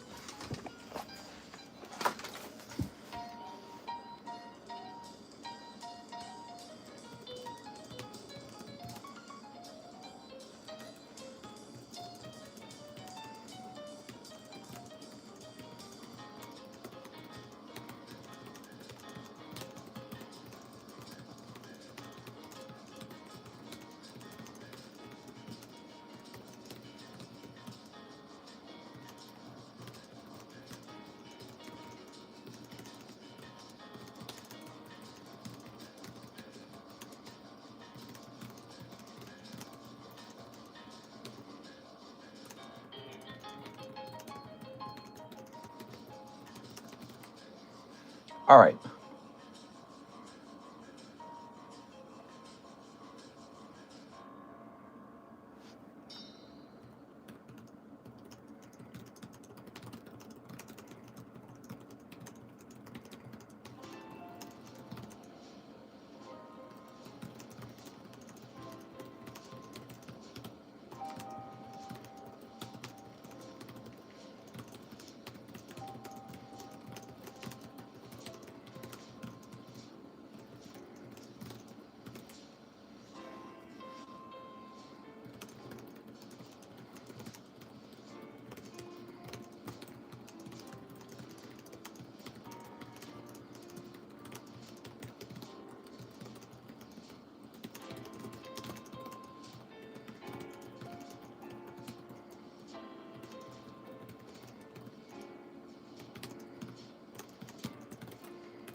All right.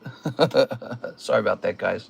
Just responding to a message. So, Mr. Zach, I'm hearing 120 word per minute ASMR. I don't know. Let me toss this over here.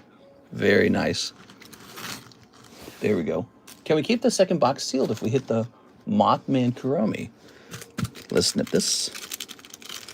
I've been told I type fast. Snip. Okay. And we'll snip this as well. And we'll snip this as well.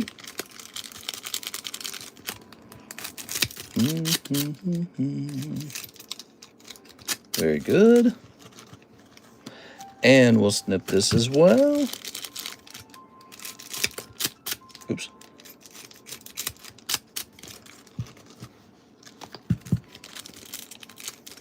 Snip.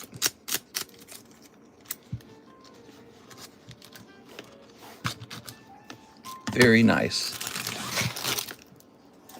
What we got? We're looking for the manga. Here's a holo. And here's a holo. And here's an SP. And here's a holo. And here's a holo. And here's a holo. Aha, Mihawk. Boop. So where was I? How you all doing tonight? This is a wonderful Saturday night. It's 3:55 a.m. somehow already. We are about 2 hours deep. We could probably go for another 2 hours if we stay busy enough. We've got OP14 getting slugged through right now. People are looking for that case hit. Miss Alexandra's got some Metazoo. She's looking for Hello Kitty Mothman. Ooh. We've got a great lightning break, the Nidoking lightning break. Ah, crocodile in this box. That doesn't mean that it's over yet, though, because there can be 2 hits in the box. Let's see. We got a great lightning break. That is only 5 spots. 1 person already in there. We have a new EB1. Oh, there it is. That's what I was just saying. All right.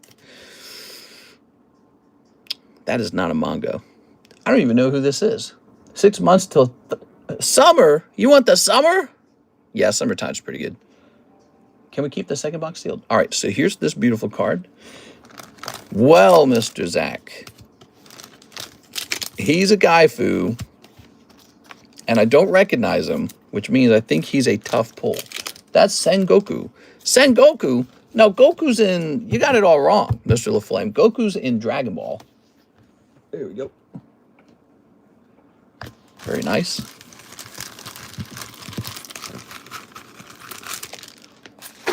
All right, Mr. Zach.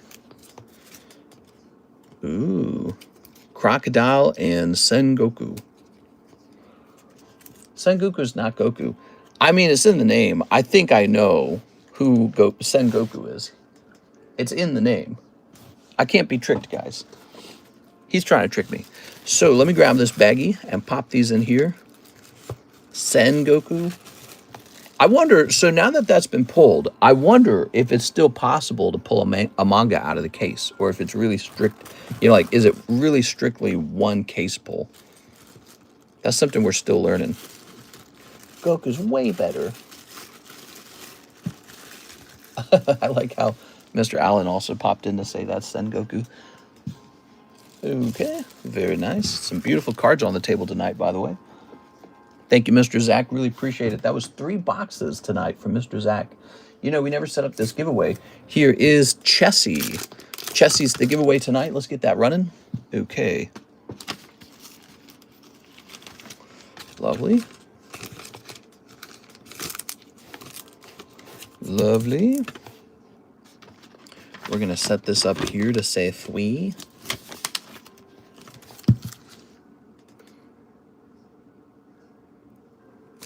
Very good. Actually, it's going to say Mark. Mr. Mark told me to give away his Metazoo cards.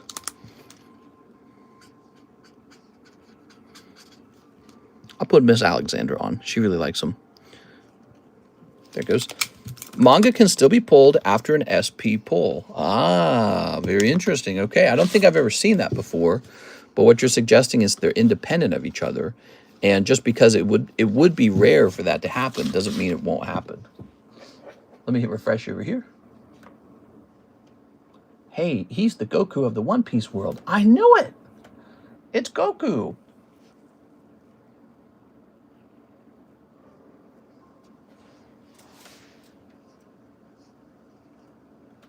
All right, let's see. Let me grab this. We're going to say Mark. And there we have it.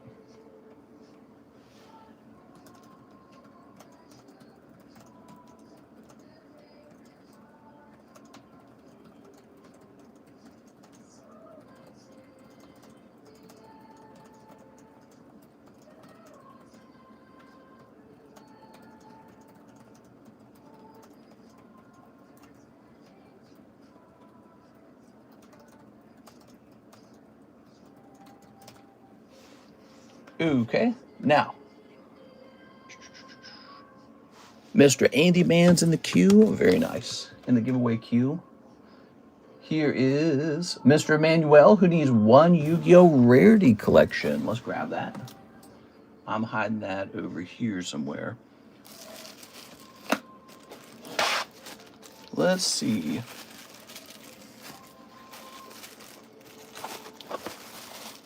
That's cool. Where am I hiding this? Where am I hiding this? Yu-Gi-Oh! Rarity collection. Ah, here it is. Nice.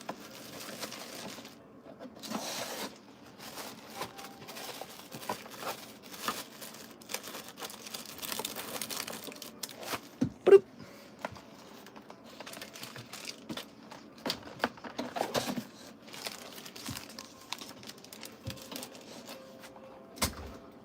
We live in a simulation. Here we go. One Yu-Gi-Oh! Rarity collection, Emmanuel Valencia. Thank you so much, man.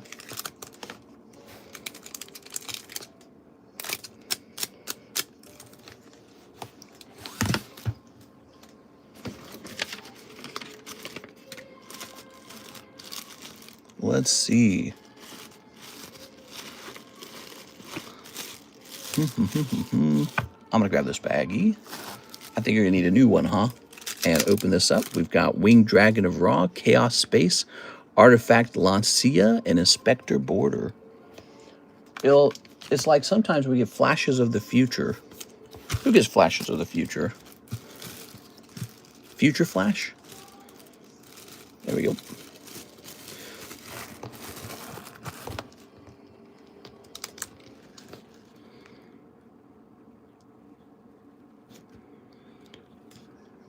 All right, new baggie time.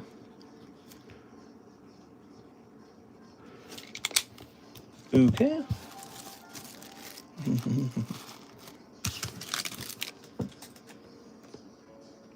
Here's Miss Alexandra, 2 Hello Kitty boxes. Meow.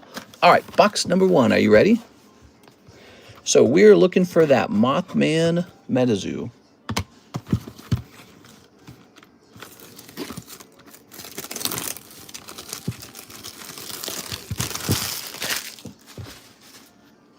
Okay.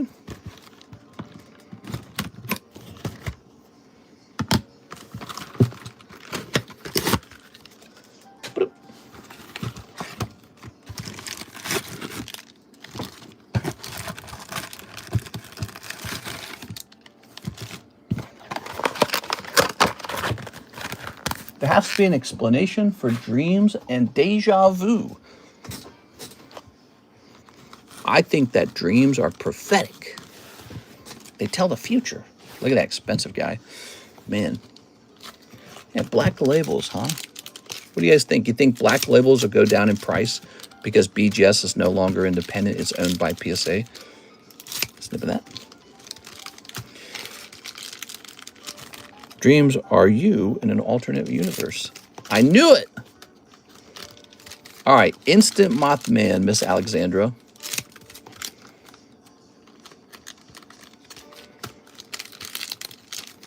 There we go. And we'll snip this. Very good.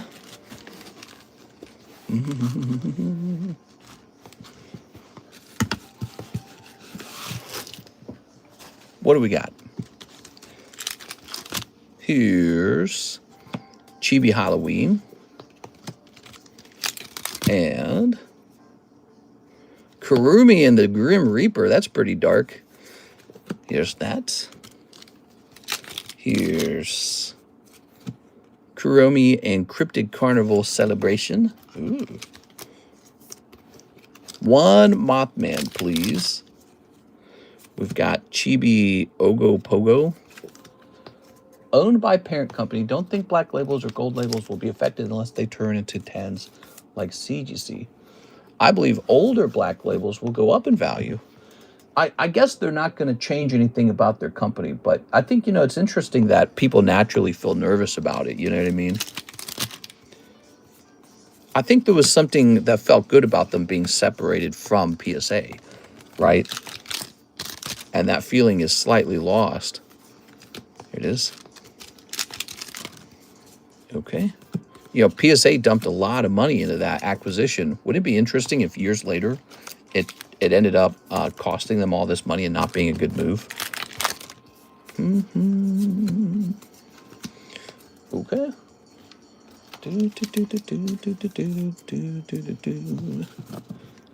I don't believe in fortune telling. Cactuar Queen, I was about to do a palm reading on you. Hold out your hand. All right, here's a hollow. I see you're going to meet a dark, mysterious man who owns millions of dollars of Pokies. Ooh. Here's Melody. And here's Kuromi and Chibi Unicorn. It's kind of nice. Slight dip, then we'll continue to climb. Just BI the first box so we can leave the second one sealed. You'd like to keep the second one sealed? I'd like to believe that. Oh, my eye's so itchy, dude. I have such terrible cat allergies. It's unbelievable how itchy she makes my eyes. Oh, it sucks, dude. I pet her. That's why it's so itchy. I pet the damn cat. She'll come and lay down on me, man. She's really cute. And then she'll, like, jump away right away. She's so energetic. She just wants to play. Okay. All right. Here's a hollow Chibi Sentry. Ooh. Very nice. Tossing that away. What do we have here? Wash your hands after petting. Traded costumes. Should have got a Bengal. They're hypoallergenic. Yeah, well, this cat was free. So, dude, those cats, the Bengals or whatever, they're like $2,000. It's like buying a real Pokemon. Kuromi. It's a nice looking card. Oh, you know what I did today, guys? I actually played Terraria today. Terraria. We downloaded Terraria and played it together. I hadn't played it in so long. And it was fun. It took a while to get used to the the Xbox gaming controllers.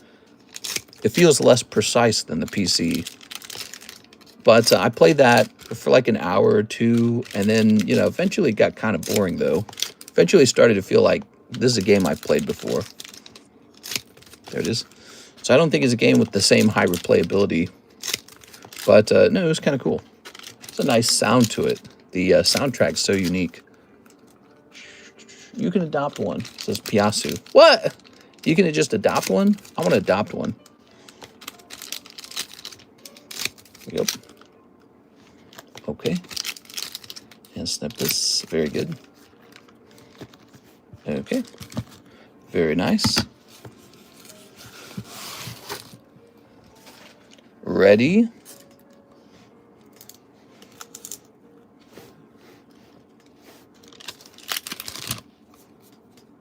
Here's Kuromi. Ooh.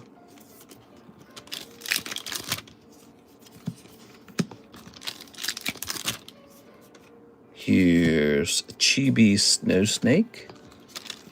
And here's another holo. And here's another holo. Ooh. Ready for the moth. Mothman in the last pack, Mothman. Here's Chibi Sky Snake.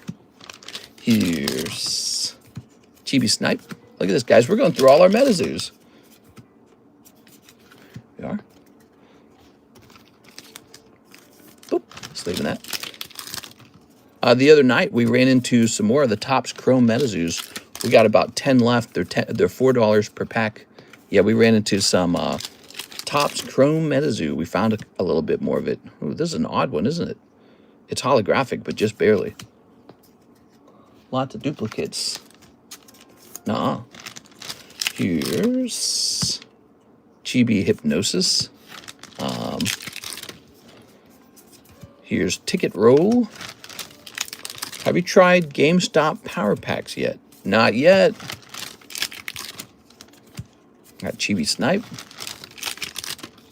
We got Kuromi and Chibi. And we've got Chibi Wahila. And we've got Chibi Snipe. All right, very nice. We'll toss this over here.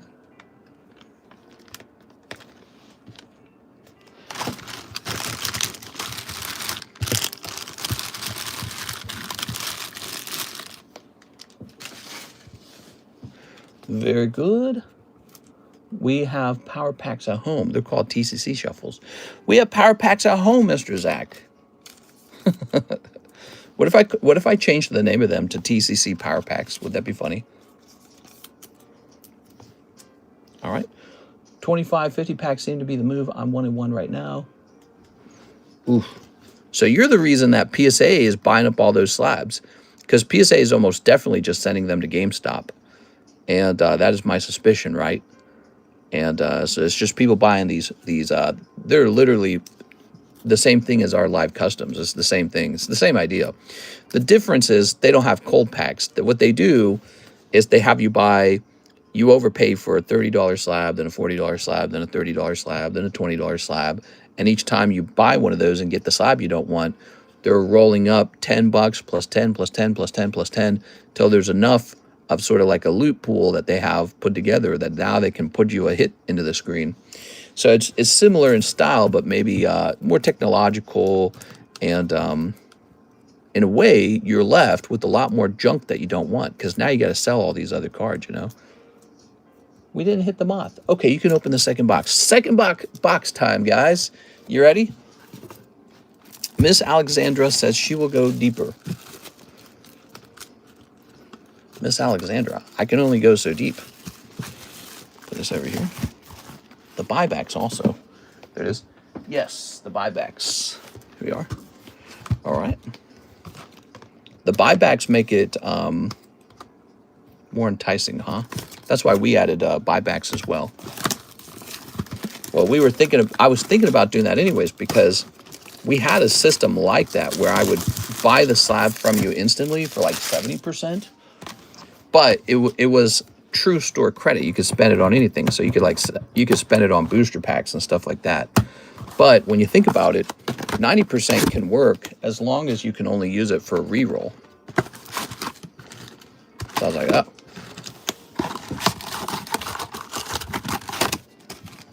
Okay. No PP left for that move. I know. I'm going as deep as I can.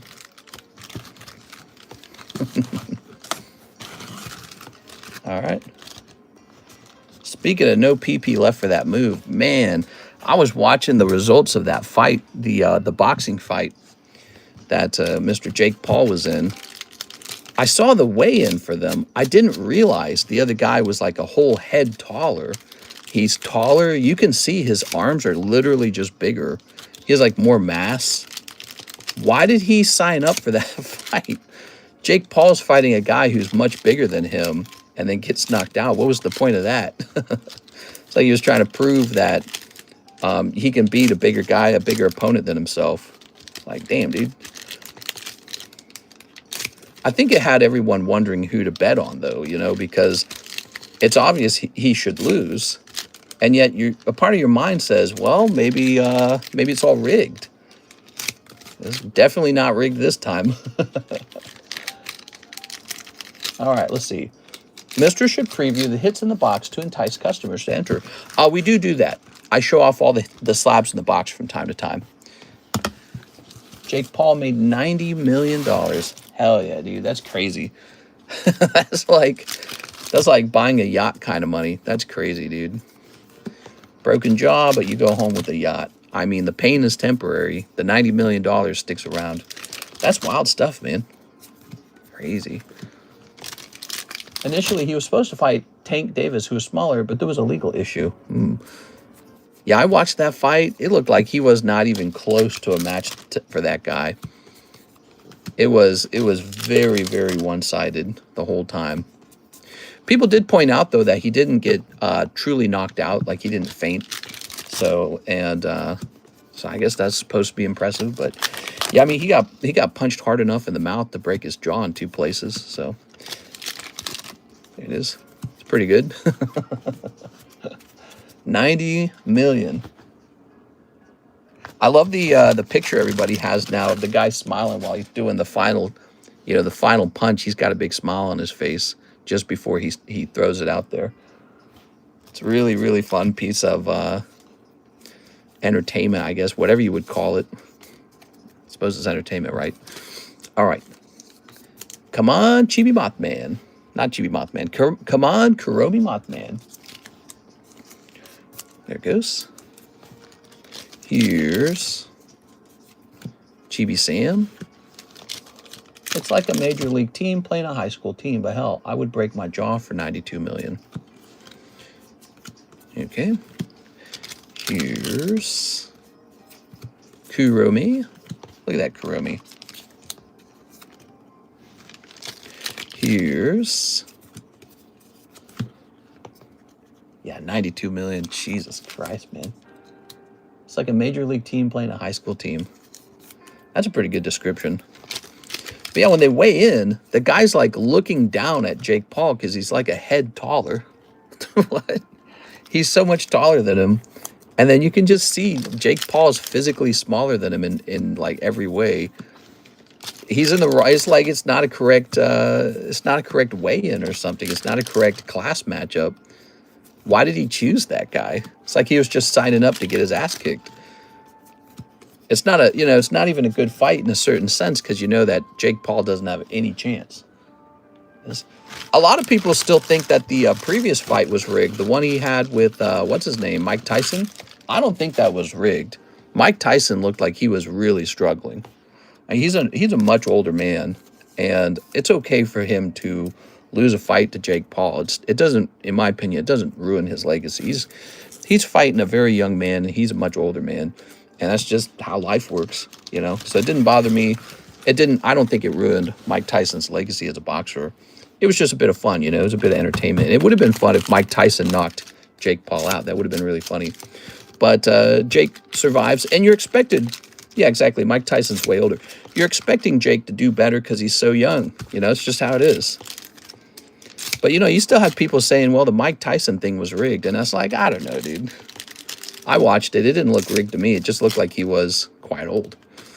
And, in fact, Mike takes a really heavy punch at one point, and you can tell he just slows down right after that. He slows down a lot.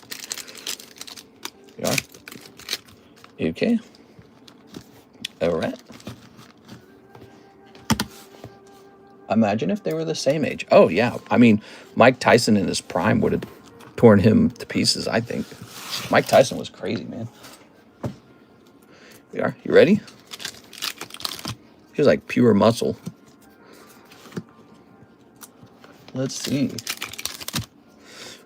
Here's Chibi Spell. Ooh. Chibi Forest. Ooh.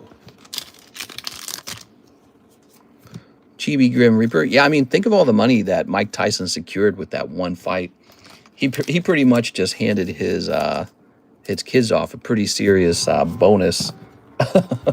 Whenever he does pass, they're picking up a brand new retirement fund. Pretty amazing thing to be able to do for your kids.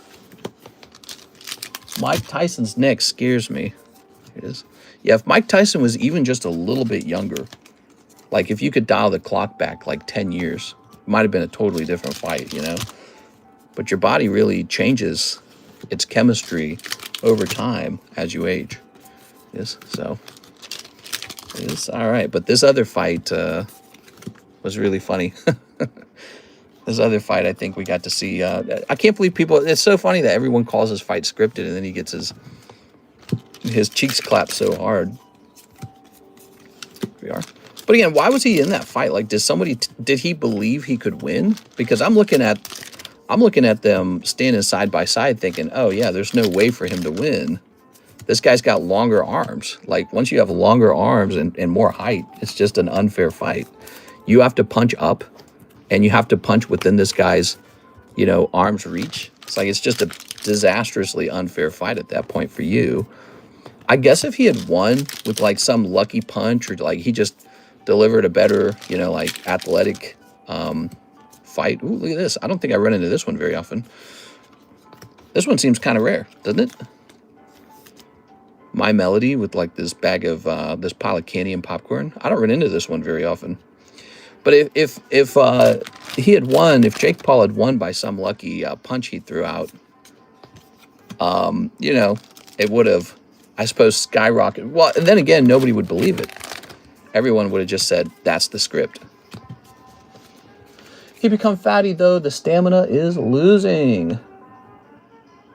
This is one of the rare ones. Nice. You got a rare card in the second box. And now we are out of Metazu. We're out of Kuromi Metazu. Here's my question for the audience. What do you guys think? Do we restock this?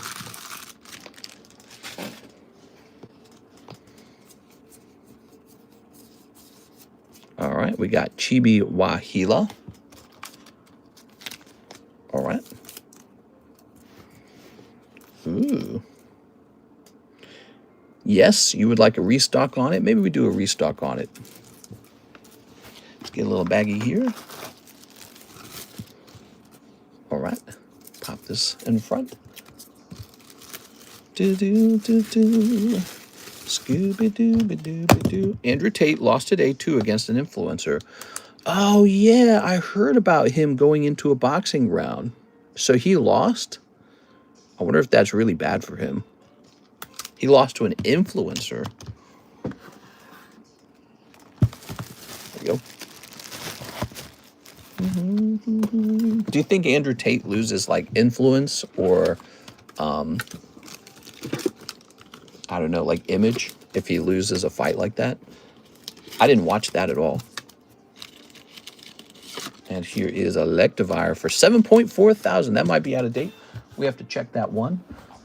Okay. The world is returning to normal with these losses. Mr. Edward, he says, 1 EB1 box break. All right, we're going to put you on that real fast. Da-dooby-doo, ba-dooby-doo, scooby-dooby-dooby-doo.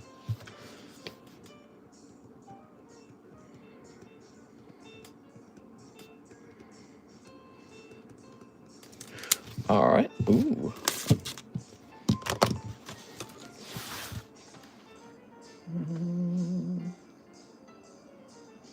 Very nice, very nice, very nice.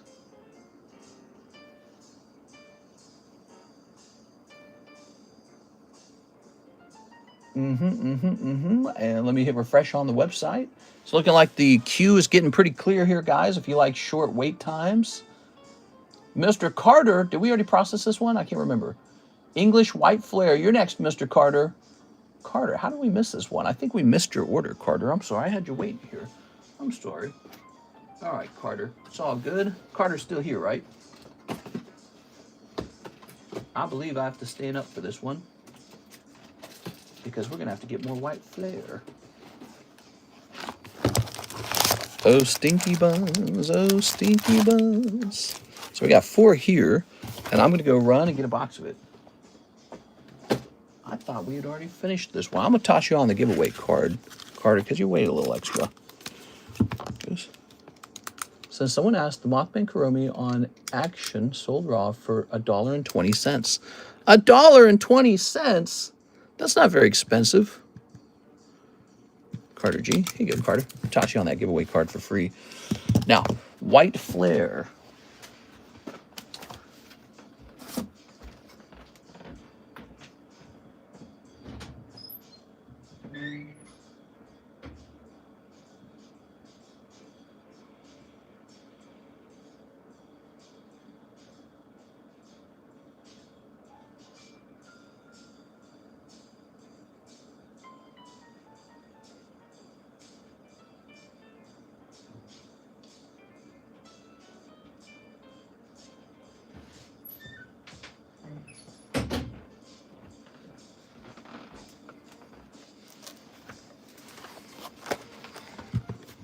All right, very nice.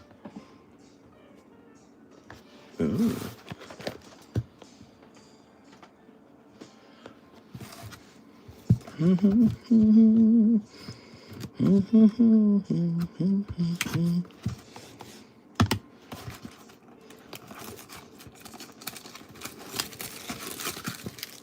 Tossing that. And pulling these bad boys out. All right, lovely.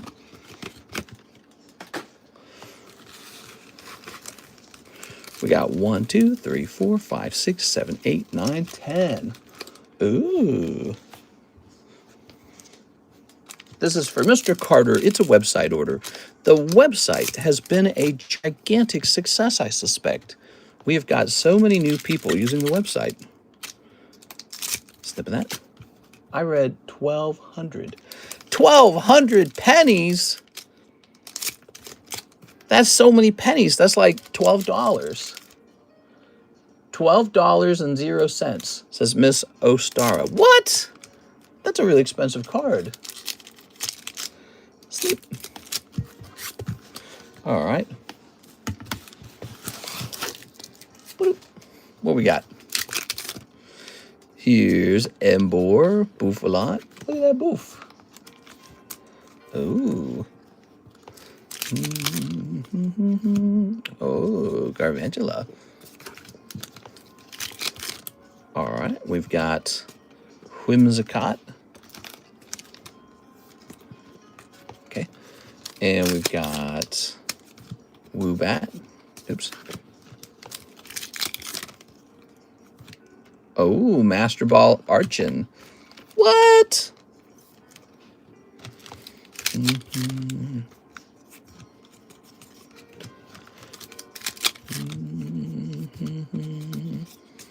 Some more hollows.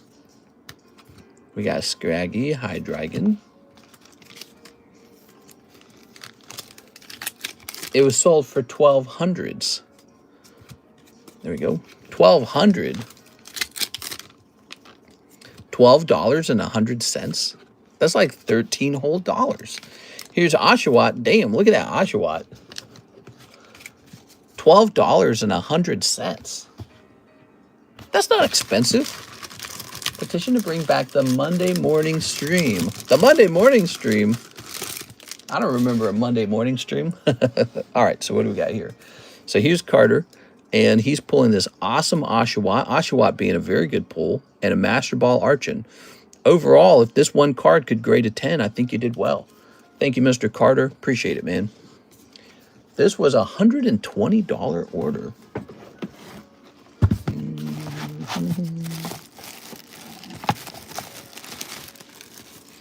Okay.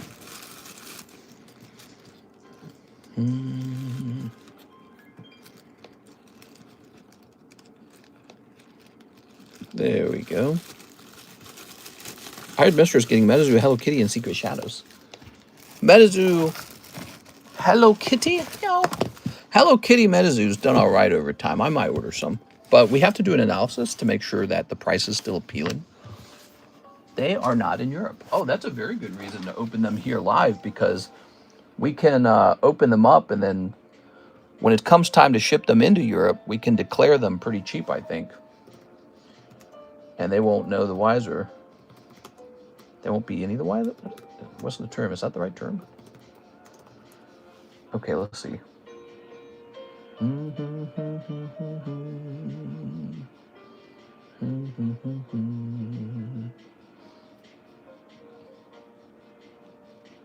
Let me see what we were selling these at.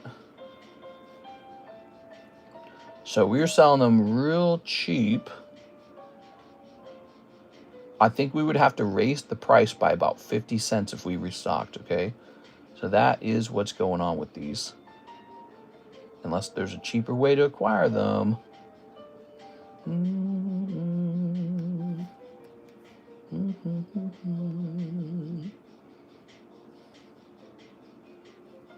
No, that's not going to be cheaper. Let's see. Maybe if I take a look out here.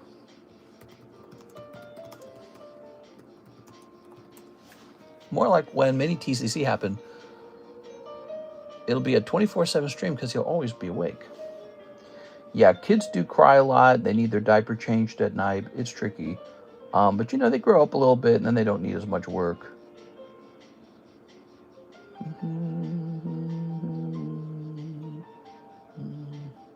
You know, I'm just gonna make Karis do it all right. I'm just gonna be like, I can't be doing all that.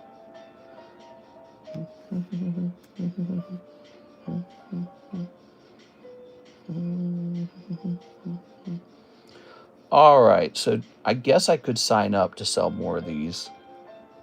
They did sell through, right?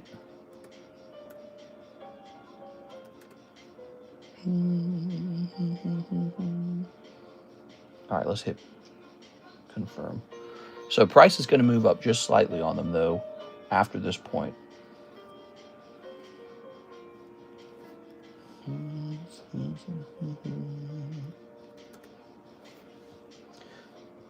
Metazoo Hello Kitty shall be $3 now. 108 per box. And I don't know if that needs to change on the website. But probably if I was smart, I would go check that. All right, so they've changed, and it's going to say coming soon. Okay. As for the other item, you're talking about the latest printed set by Metazoo. What did she call it? She called it Secret Shadows, huh? Let's take a quick look at what that looks like. I can maybe buy like one box of it for you just for a little bit of fun.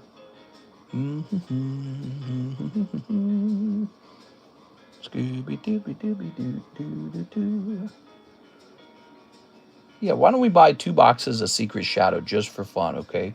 Not much, just 2 boxes.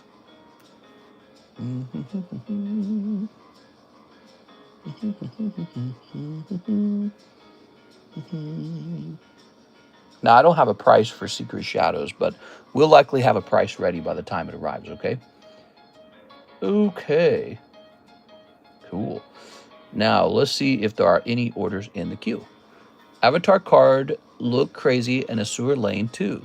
We've got the magic, here it is. We got the magic packs right here.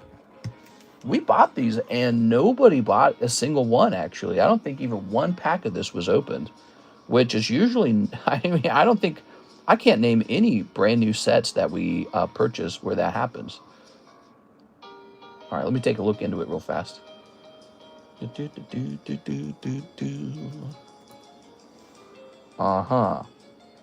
me see. Let me compare prices with someone, maybe. You're the best. Yes, we got some Hello Kitty coming in. We got some of the new Metazoo set coming in for you since you showed some interest in it. Grab this. All right, and we'll expand this. Control Find. Avatar. There it is. So, $55. What's our price?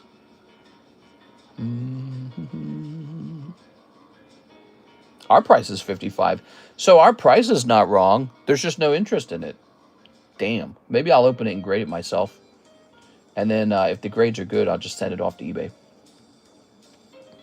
Okay, we're going to hit refresh on the website. See if there's anything coming in on the website. No fresh orders on the website. It's 4:30 a.m. I think that gives us a chance to work on something like pricing up slabs or maybe like the jumbo pack break. I don't think there's any Metazoo on the website. Ooh. All right, I'll place this up here.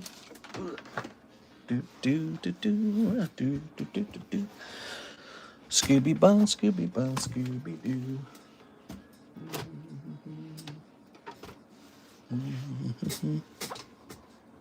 Mister, if you like to look through my book for the Rattata spot. Oh, yes. Okay, so we have a, where is it? I can't even find it. Wait, is it on the table? Did I not draw the exclamation mark on it? I should have. Oh, it's at the very back. There it is. So that's a gym break, and you would like to make a trade into the gym break. Is that right? That is a good question. So I got to get $11 of value out. That's a decent amount coming from raw cards, huh? So you got these hard to grade Star Wars cards, first of all. Okay. Probably an hour ago. I placed an order earlier, said Mr. Jaded. I thought I serviced a Mr. Jaded order. Maybe you weren't watching, or maybe what you're saying is that it was a follow-up order, and maybe when I just saw it in the queue, I assumed that was the completed one. Give me a second there, Mr. Jaded. I'll take a quick look at that for you. So, Mr. Jaded. Oh, it was a second order, I think. So, one more Nikkei BTO1. Hold on. We've got an order, guys. Sorry about that, man. I did not realize that was a fresh order because it looked surprisingly similar to the last one. There it is. My bad. All right, Mr. Jaded. I made Jaded wait all this time. 1BT01. This stream brought to you by Boobies. Boobies. We all have them, but only girls have good ones. How's that fair? You ready?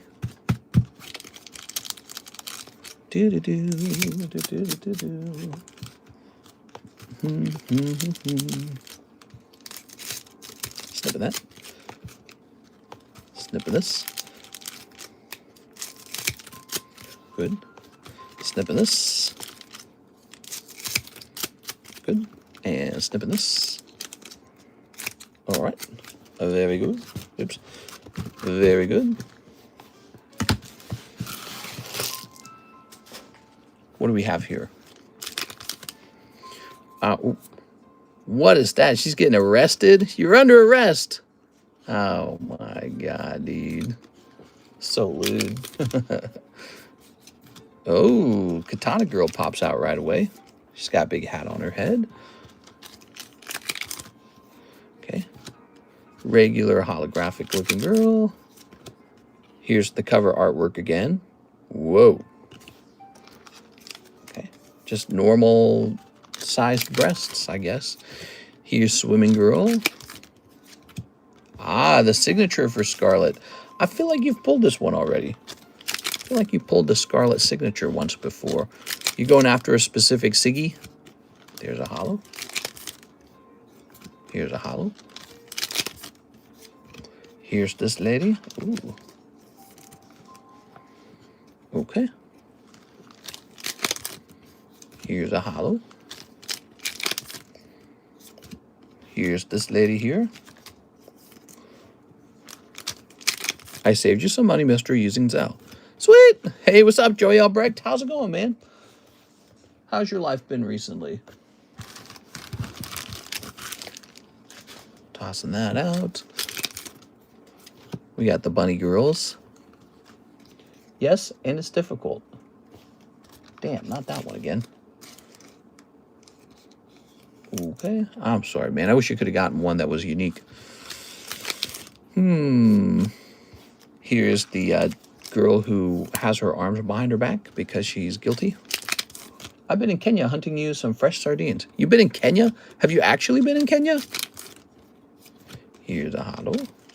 Is Tyranitar from Paldea Evolved PSA 10 a good guy right now?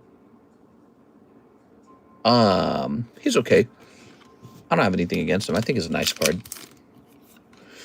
There we go. I'm gonna have to go with the Magikarp. Okay, here's a holo. Here's a holo. Here's a holo. And another hollow. And another hollow. Nice. You are actually in Kenya? What are you doing over in Kenya? There you go. I want to be in Kenya. That sounds cool. What, are you like on vacation? Okay. Ah, yes, I'm at my hunting grounds east of Mombasa. Ooh. Thank you so much, Mr. Jada. I'm sorry about the non-unique signature this time. Maybe the next round will be what you're looking for. Okay. Just working out here till February. Have you ever told us what you do? There. Okay. Let's go ahead and roll this. Scooby Balls. Shinobi.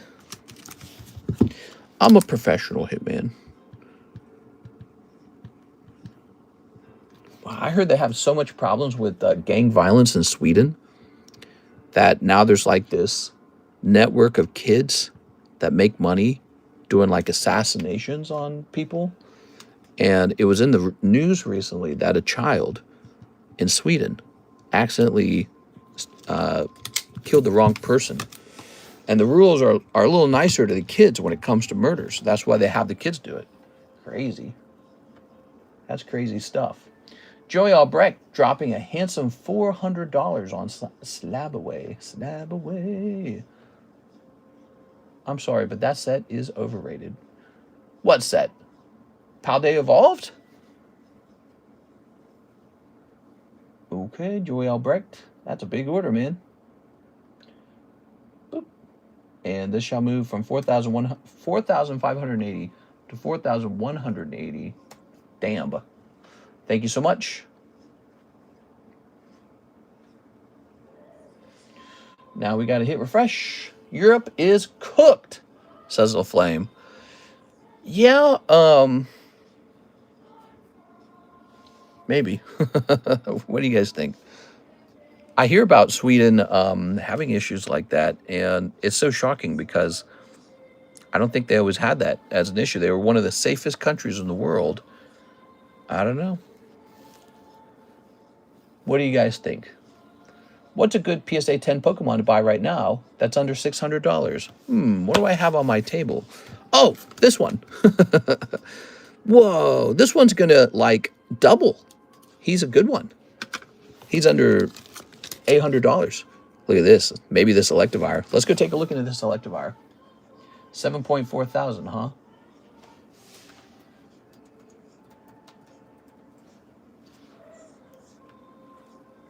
Christmas time is here. Stinkies everywhere.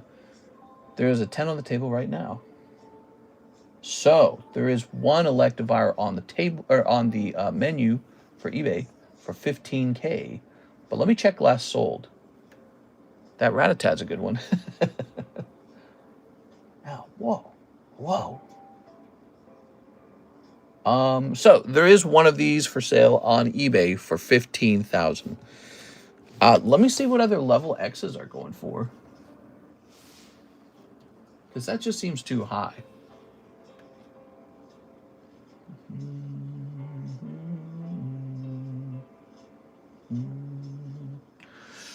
It is a bit high.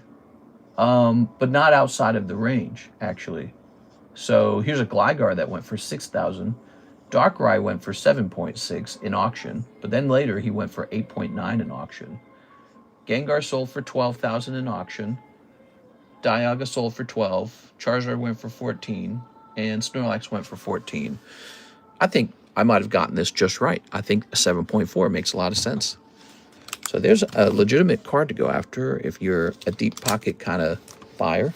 It is nice. And let's see what else we have. We got some rare, expensive cards coming up here. Ooh, do I even sell this? I don't know if I even sell this. Gengar, huh? All countries are cooked, says Piasu. Gengar, poker. United States of Texas isn't cooked. Yeah. Didn't they just pass a law like banning Sharia law? Yes, it's a very interesting concept.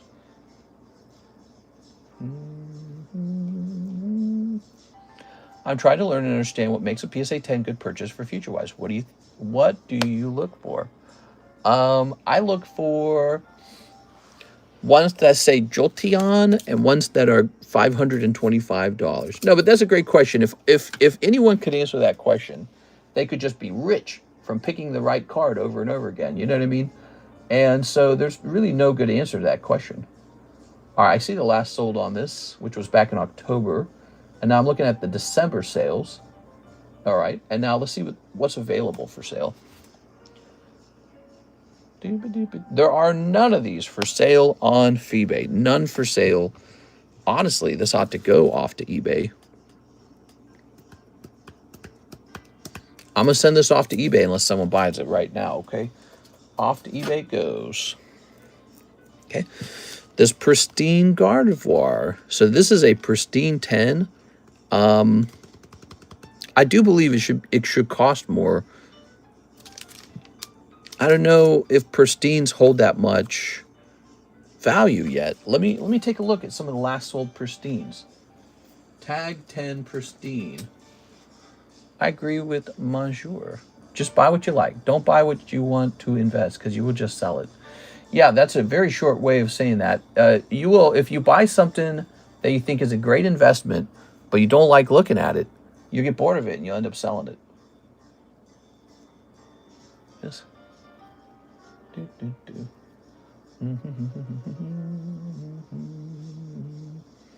I'm looking at some tag pristines, okay?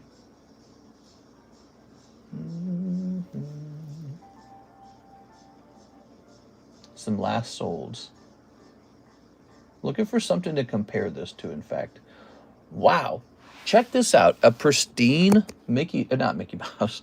A pristine Pikachu on December 17th sold for $1,200, tag pristine. Wow. That's crazy. That's cool, man. Hey, Mr. Yellen. I feel like I haven't seen you in a while, Yellen. Same with Caleb Ibarra. I miss him. You know, Caleb has like 1, 2, 3, 4, 5, 6 double boxes with me. Did you hear that? That's a total of 12 boxes of cards. And they're just sitting over here aging. I don't want them. I'm sure he's going to come collect them because that's way too much cards. So, but I haven't seen him in a while. You got to come hang out with us. Less than 1% of people keep what they get. The rest sell, sell, sell. They sell, sell, sell, or they demand a refund, one or the other. Now, wait a second. Why did I buy this? So, but let's see. We're still looking for something comparable to what we have right here. I want something to compare this to see if it's overpriced, you know? I'm not running into anything. There's a lot of pristines sold, but they're usually... Oh, here... No, that's CGC, actually.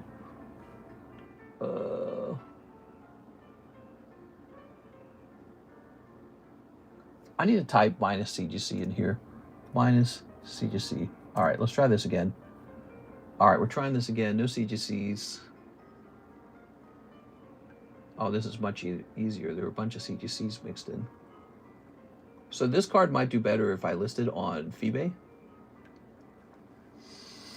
I can't believe that Pikachu went for $1,200.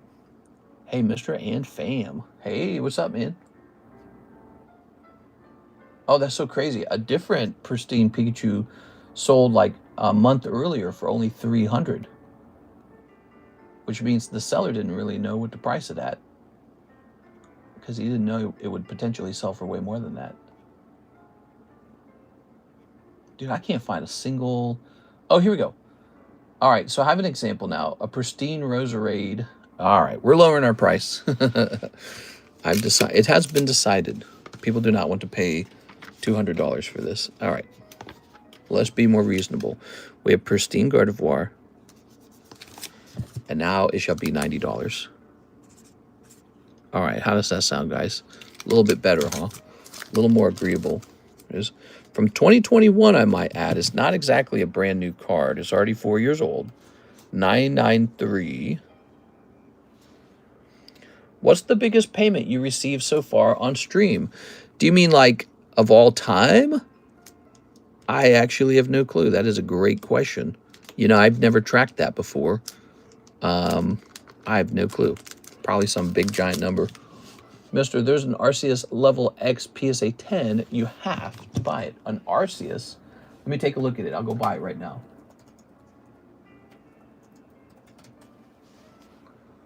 Merry Christmas.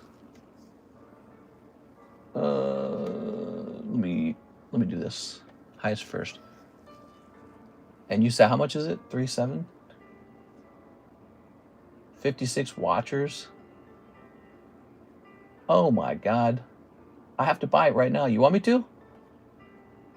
It's posted by a guy with the 0 feedback. That's why no one's buying it. Let's see if he has other items listed. Nope, just one item. Yep. I'll pass. Let's not gamble. All right, let's see if there's any orders in the queue. I focused my attention to playing the game and less on collecting. Oh, that's very cool, man. 0 feedback is scary. Oh, yeah. Well, I mean, 0 feedback when he doesn't have any other sales, but he's just got one very expensive card. Like, that's a trap. It's probably not. I mean, it probably is. There's so many scams on eBay. There's literally dozens of them. They're all over the place. When you do a search, you will run into fakes all day long. So now you just can't be messing around with that. You'll mess around with that only if you really love to lose your money. So we're bringing this guy down to 300. He is also a pristine, okay? He's also pristine. One of our earliest pristines that we got from them, in fact. Are older sets always better to invest in PSA-wise? No, not always. At any given time, there's a card that's going up the most in price. You don't know what that is. No one does, actually. It is. It's really hard to predict. Look at this. Rocket's Nidoking. That's the lightning break if you guys are looking for a lightning break. Tag is the new PSA. I'm not joking. You owe me one, says Piasu. eBay would protect you, though. No, they will not. That one doesn't have the eBay guarantee. Let me close this, and we'll close this. Let's see. Yeah, so there's a reason why there's a bunch of people watching it, but it has not sold. And the reason why it's not sold is because no eBay guarantee. So that's a bad one. So Tag is better in the long run. Thoughts?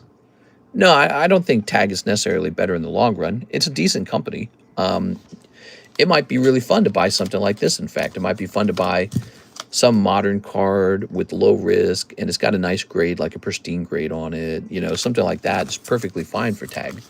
But if you got some like Shining Gyarados or some card that never grades 10 with PSA, you're going to want the official PSA label on it before you actually pump 10 or 20 or $30,000 in it. You don't want to waste your time with some other label, because the next guy with 10 or 20 or $30,000 might not be so accepting. And so, yeah, that PSA brand goes pretty hard, man. But you know, for modern cards that are brand new, nobody really minds other grading companies, you know. There's a cutoff point for that. I don't know what that cutoff point necessarily would be. What's the population on this? Pop 7, Joker Pikachu. God, that's cute. Put this over here. God, that's cute. Yeah, you probably wouldn't want to buy these with a different brand because, I mean, maybe Beckett would be okay. Yeah, I think Beckett would be fine. CGC Pristine, I think, would be all right as well, but you got to look at it a little bit. Maybe that says a lot. You got to be sure, you know. That's my shiny Tyranitar. Do you like it? Take a look at it. That's the Japanese version of the card. Pretty cool.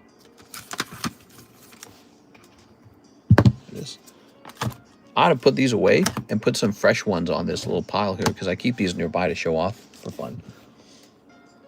CGC company as a whole is flawed, says Wolf Plays MC. I'll take it. Yeah, it's a cool one, man. I'd have to sell it to you for a lot.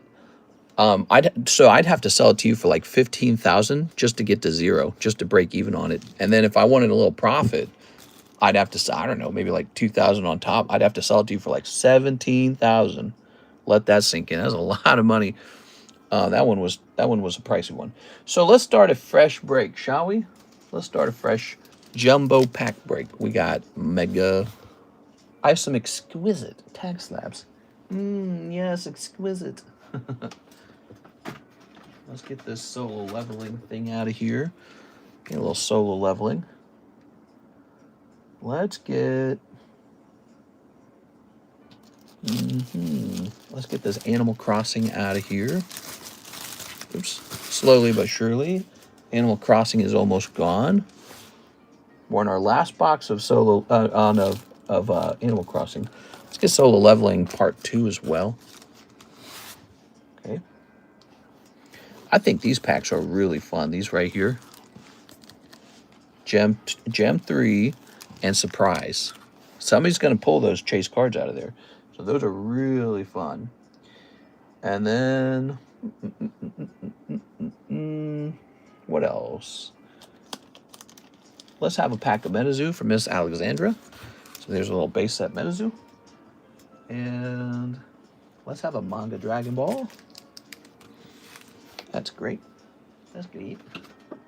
Here's a Gundam. We're almost out of Gundam finally. A little Gundam. Here's a Jujutsu Kaisen for the Jujutsu Kaisen lover. And let's try out... I really like these guys. I like these matchless fighters a lot. You mad that PSA bought BGS? I'm indifferent to it. Doesn't really change my feelings on anything. Yeah, I wouldn't say I'm mad. Is anyone here mad? That was my favorite company. How dare they? Yeah, I'm indifferent to it. Apparently, there's a congressman who thinks it's a big problem, and now the government's going to have to get involved. I don't see why the government needs to be involved. Just because PSA owns, you know, like Beckett graded 75,000 cards, right? Well, PSA graded like 1.6 million. So did they buy a competitor? Sure. But it was like, it's a relatively small competitor. It's just a fact. Like by the numbers, it's a small competitor. All right. They're not controlling the market just because they have Beckett. They already were controlling the market just because they have PSA. Doesn't really change much. Oh yeah, Chilling Rain.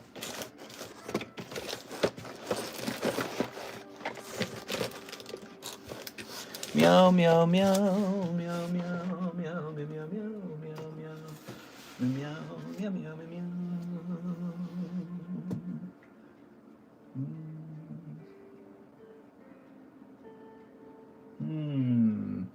What else shall we do?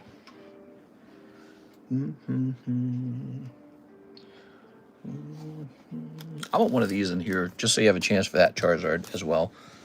PSA, eBay, GameStop. What market control? Yeah, exactly. What market control? You have to start paying capital gains on slabs now. That's why the government will be involved, because they see money. Well, you're already required to do that. That's the law. Nobody does it, but that is the law. That's one of the reasons why it's good to be a card shop, because a card shop can just sell it as inventory. But for you, you will have to sell it as an investment. 1, 2, 3, 4, 5, 6, 7, 8, 9, 10, 11, 12, 13, 14, 15, 16, 17. Let's start adding these up. Could you see if I have some store credit, says Mr. Yolen? You might have some store credit. I can't do that, Mr. Yolen. You know I can't do that.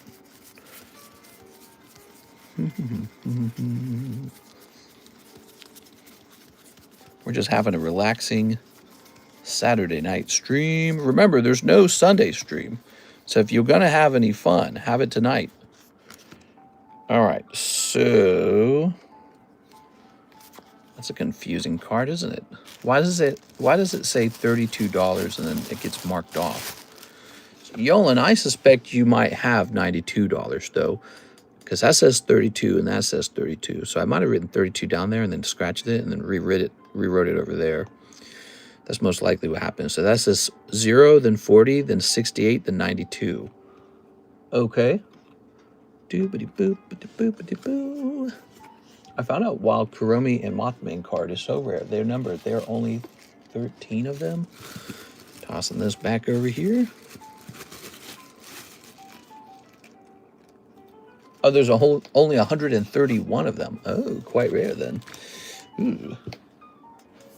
Where's the big free Christmas slab at? Well, it's not Christmas yet, is it? It's not even Christmas Eve. It's, we're 3 or 4 days away from Christmas. Ooh, yeah. You guys are ready for that? I'm ready for that. Wait, when is Christmas? It is on the 25th, isn't it? All right, let's calculate these. Time to get calculating.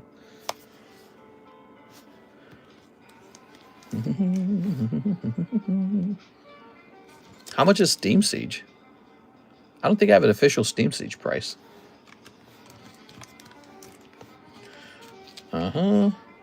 Oops. We'll say 15 on Chilling Reign. Minecraft is probably like $4 or $5. I think this is pricier, like $9. This is like $1.50, I think. I think this is like $5.50 or something. Isn't it? Gundam's $5. Dragon Ball manga is a bit more expensive. Metazoo, I think, was about $5. And this guy's 11, isn't he? And then this guy, he's like 6, isn't he? If I could just memorize all my prices, please. Let me scroll up. Oh, stinky buns. Yeah. So 151 Surprise is 11. Gem 3 is 7. Pricey. This is 10. This is 2. No, that's not 2. It's actually supposed to be like 5. We're at $134. $134.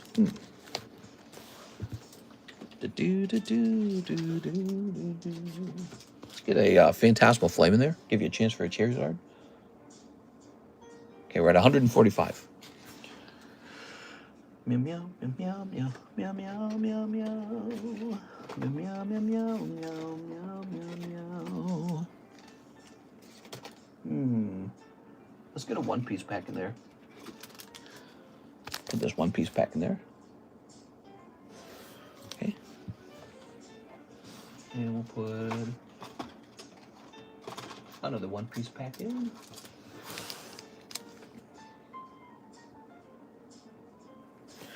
Okay.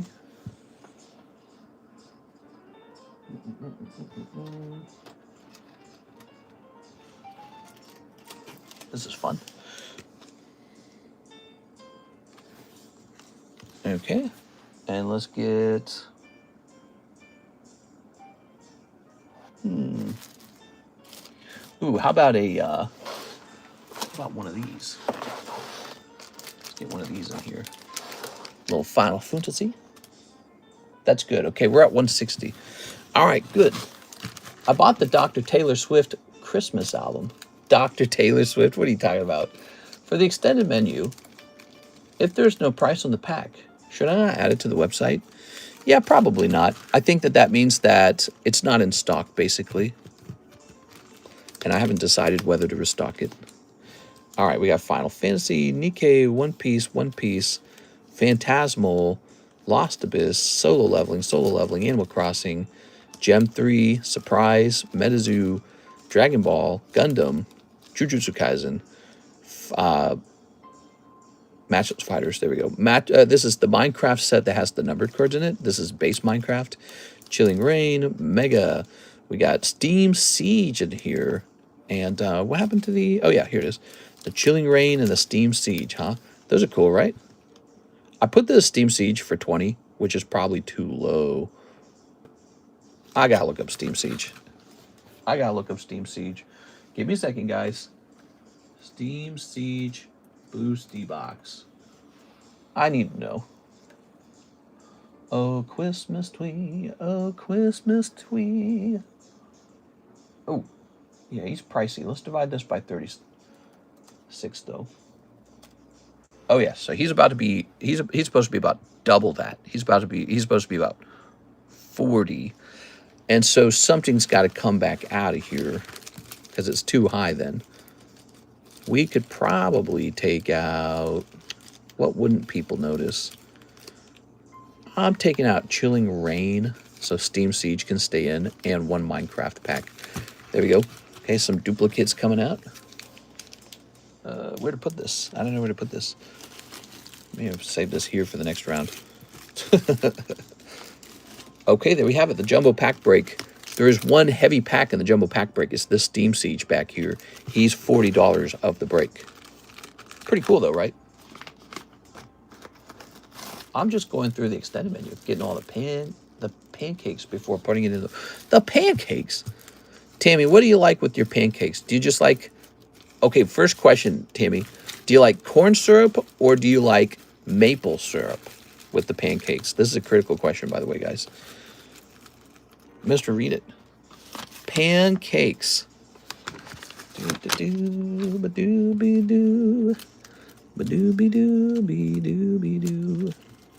Maple. Oh, you have to have maple. All right, you you pass the question number one. Actually, number one was the only difficult question, because if you had said corn syrup, I'd have looked at you a little funny. Yeah, maple syrup's like 1,000 times better, man. I don't know what it is. Corn syrup is so strange tasting. How would you describe corn syrup when you eat it? You know, you get corn syrup at like Denny's and stuff, right? You don't get maple syrup at Denny's. It has an odd flavor. I can't even name it. It's a distinctive flavor, though. Is the word acidic? I'm not sure if that's the right word. I'm closing my eyes. The maple syrup tastes sweeter, first of all.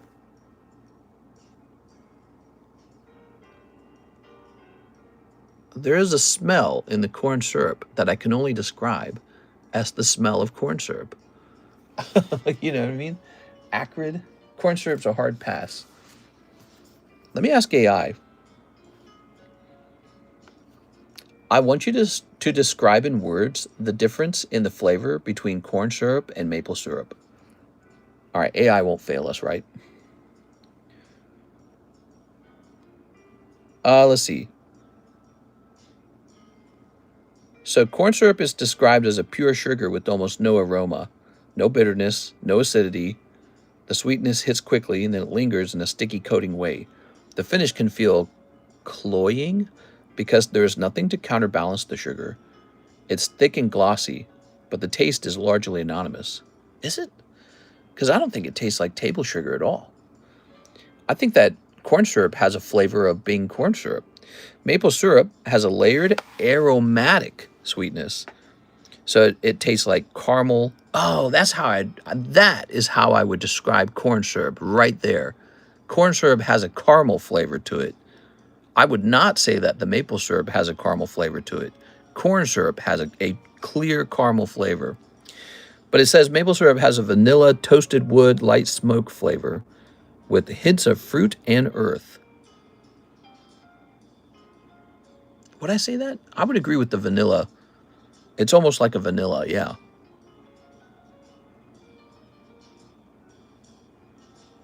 Yeah, corn syrup has a flavor similar to caramel. Who the F eats corn syrup? Earth. That's right, the earth.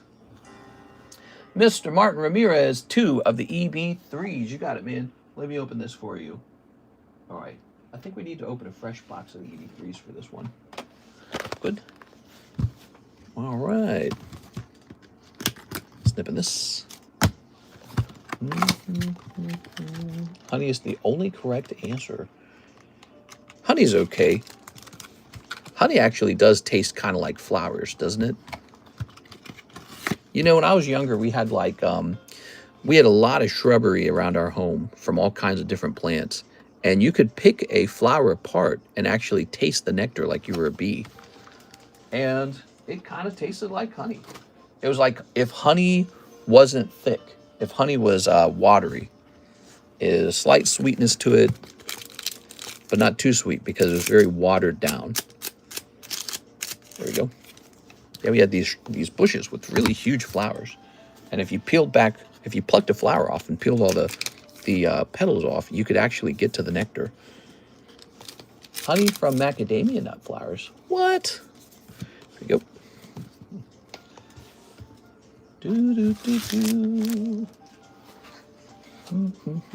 All right, that's for our friend, Mr. Martin. Nothing crazy popping out there, Martin. Of course, that's not a surprise. It was just 2 packs. I don't think I like honey better than I like maple syrup. Maple syrup ranks higher. I think smoky flavor is accurate. It's almost like a woody smoky flavor. And then honey's going to taste more like flowers, doesn't it? Corn syrup tastes like caramel. Or maybe what's going on is a lot of caramel products are made out of corn syrup. Maybe that's what's going on. That could explain it as well. Yolan to Jampins. He says, use this and my credit for 1 Black Bolt, 1 White Flare, and 80 international shipping. Send everything I have, even the unsold consignment slabs. All right, so we got a big job here. Let's get started with it. Now he wants a Black Bolt and a White Flare. Okay, we'll begin there. We have a White Flare box here. All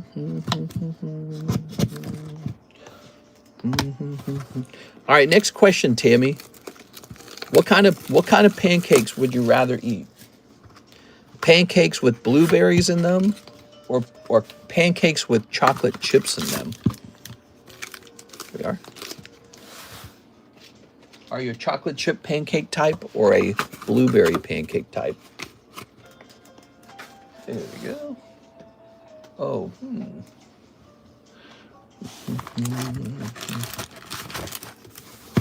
These are really deep questions. Oh, good. There was one pack. Perfect. Those are both good. Oh, no.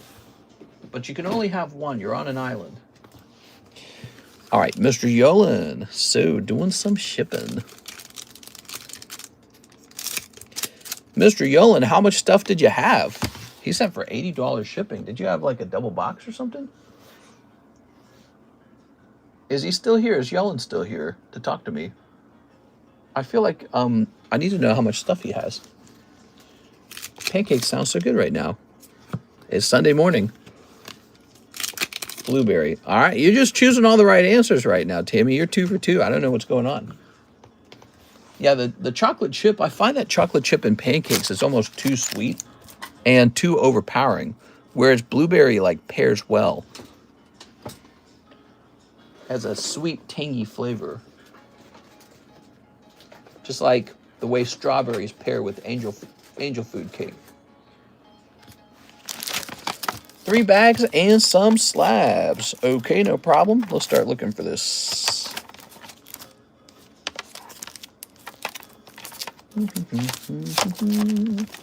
I just finished repricing these, and now I got to give them back.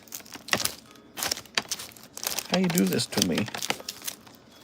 Okay, you're not in this stack. Do you know your EU friends do when buying cards from America's? Orange Man taking 10% tariff isn't too good for our margins. I hate import fees, and I think that America should drop its import fees, and I think that at the same time, Europe should drop its import fees. We're supposed to be friends. We're supposed to be allies. Instead, we're like taxing each other like enemies. That's not a nice thing. But, you know, we do it because of economic protectionism or something like that. That's the argument. But it's kind of a mean move, isn't it? Right, like if I send product from Missouri to Texas, there's no tariff. That'd be crazy. If I sent product from Missouri to New York or to California, or if I bought product from California, there's no tariff because we're all united. But if I send my cards to Europe, they say, whoa, whoa, whoa, we don't want your cards. We only want you to buy cards from us. We don't want your cards. We want your money. That's a hostile move, in my opinion. That's the thing you do with an opponent who you don't want your opponent to get rich. You say, wait a second, you're getting my money? That'll make you rich. Yolan, you didn't have any more. Did you say you wanted your consignment slabs back? Is that what you were saying? Yeah, I didn't see any consignment slabs. Congratulations. I think we sold them all. There we go. Very nice. Pretty good. That means we sold them all.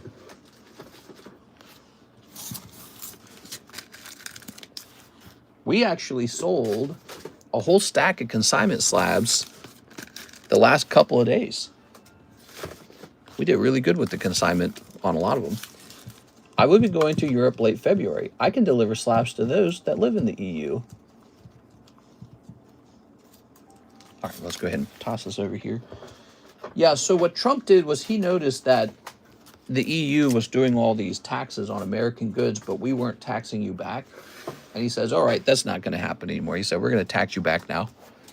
And everyone freaked out over it. Everyone was like, oh, well, tariffs are bad. Okay, well, then end your tariffs.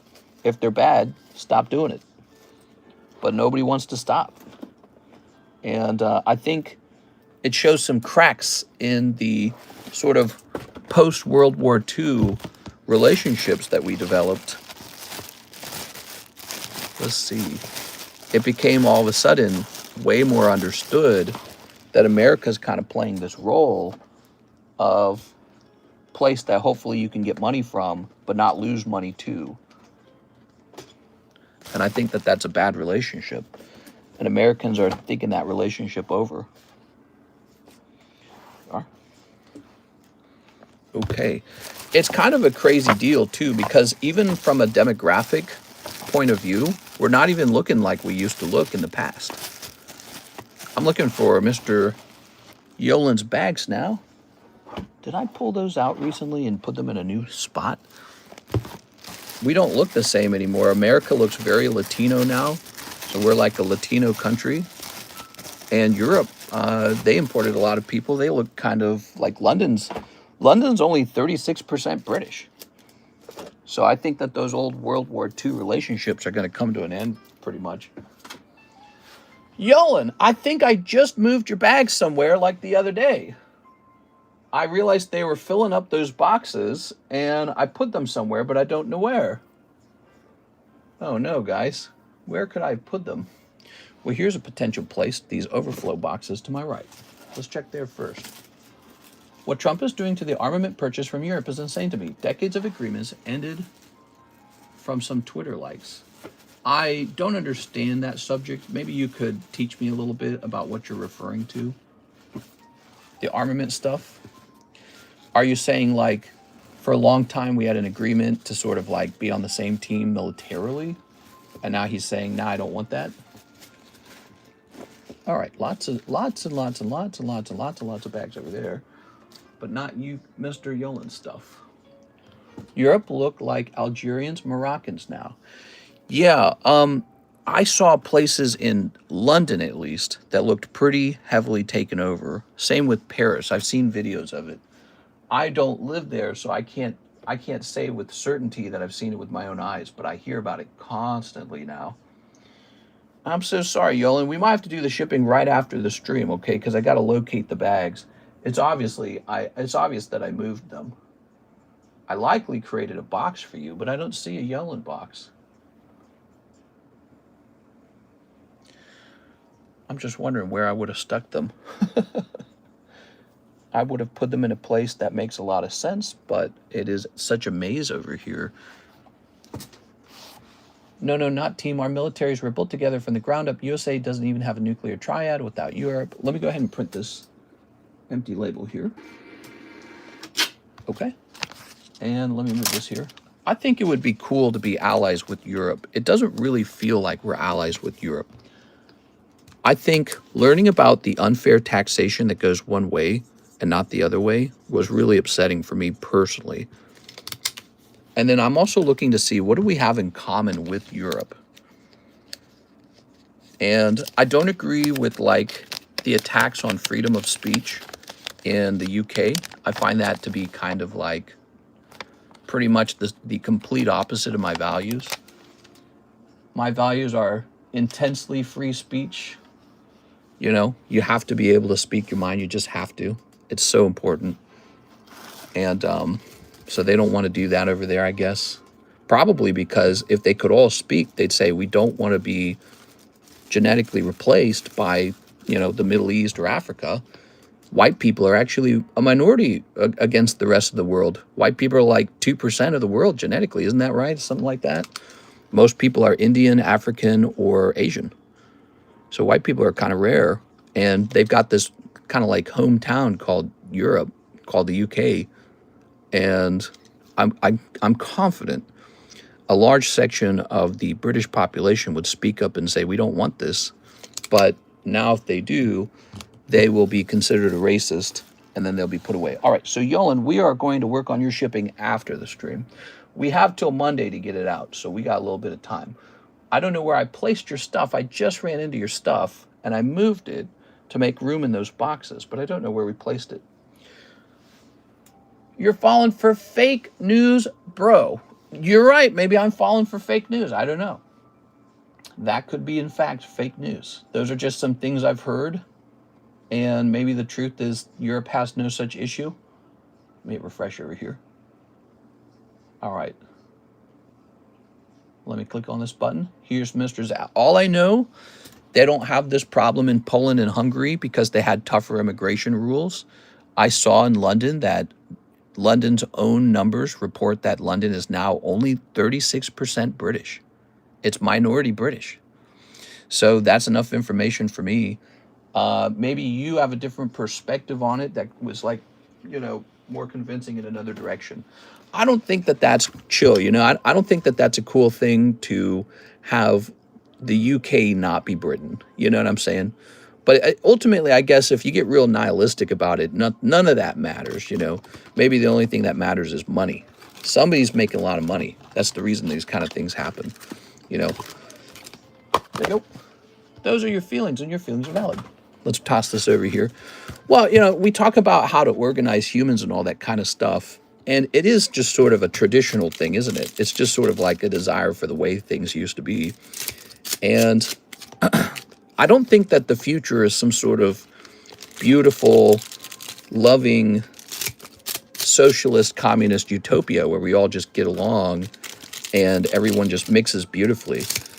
I strongly believe in the selfish gene and the competition, you know, natural selection. So most likely what will happen is your relative ancestry will not matter, but your intelligence, your genetic quality, and your wallet will matter a lot.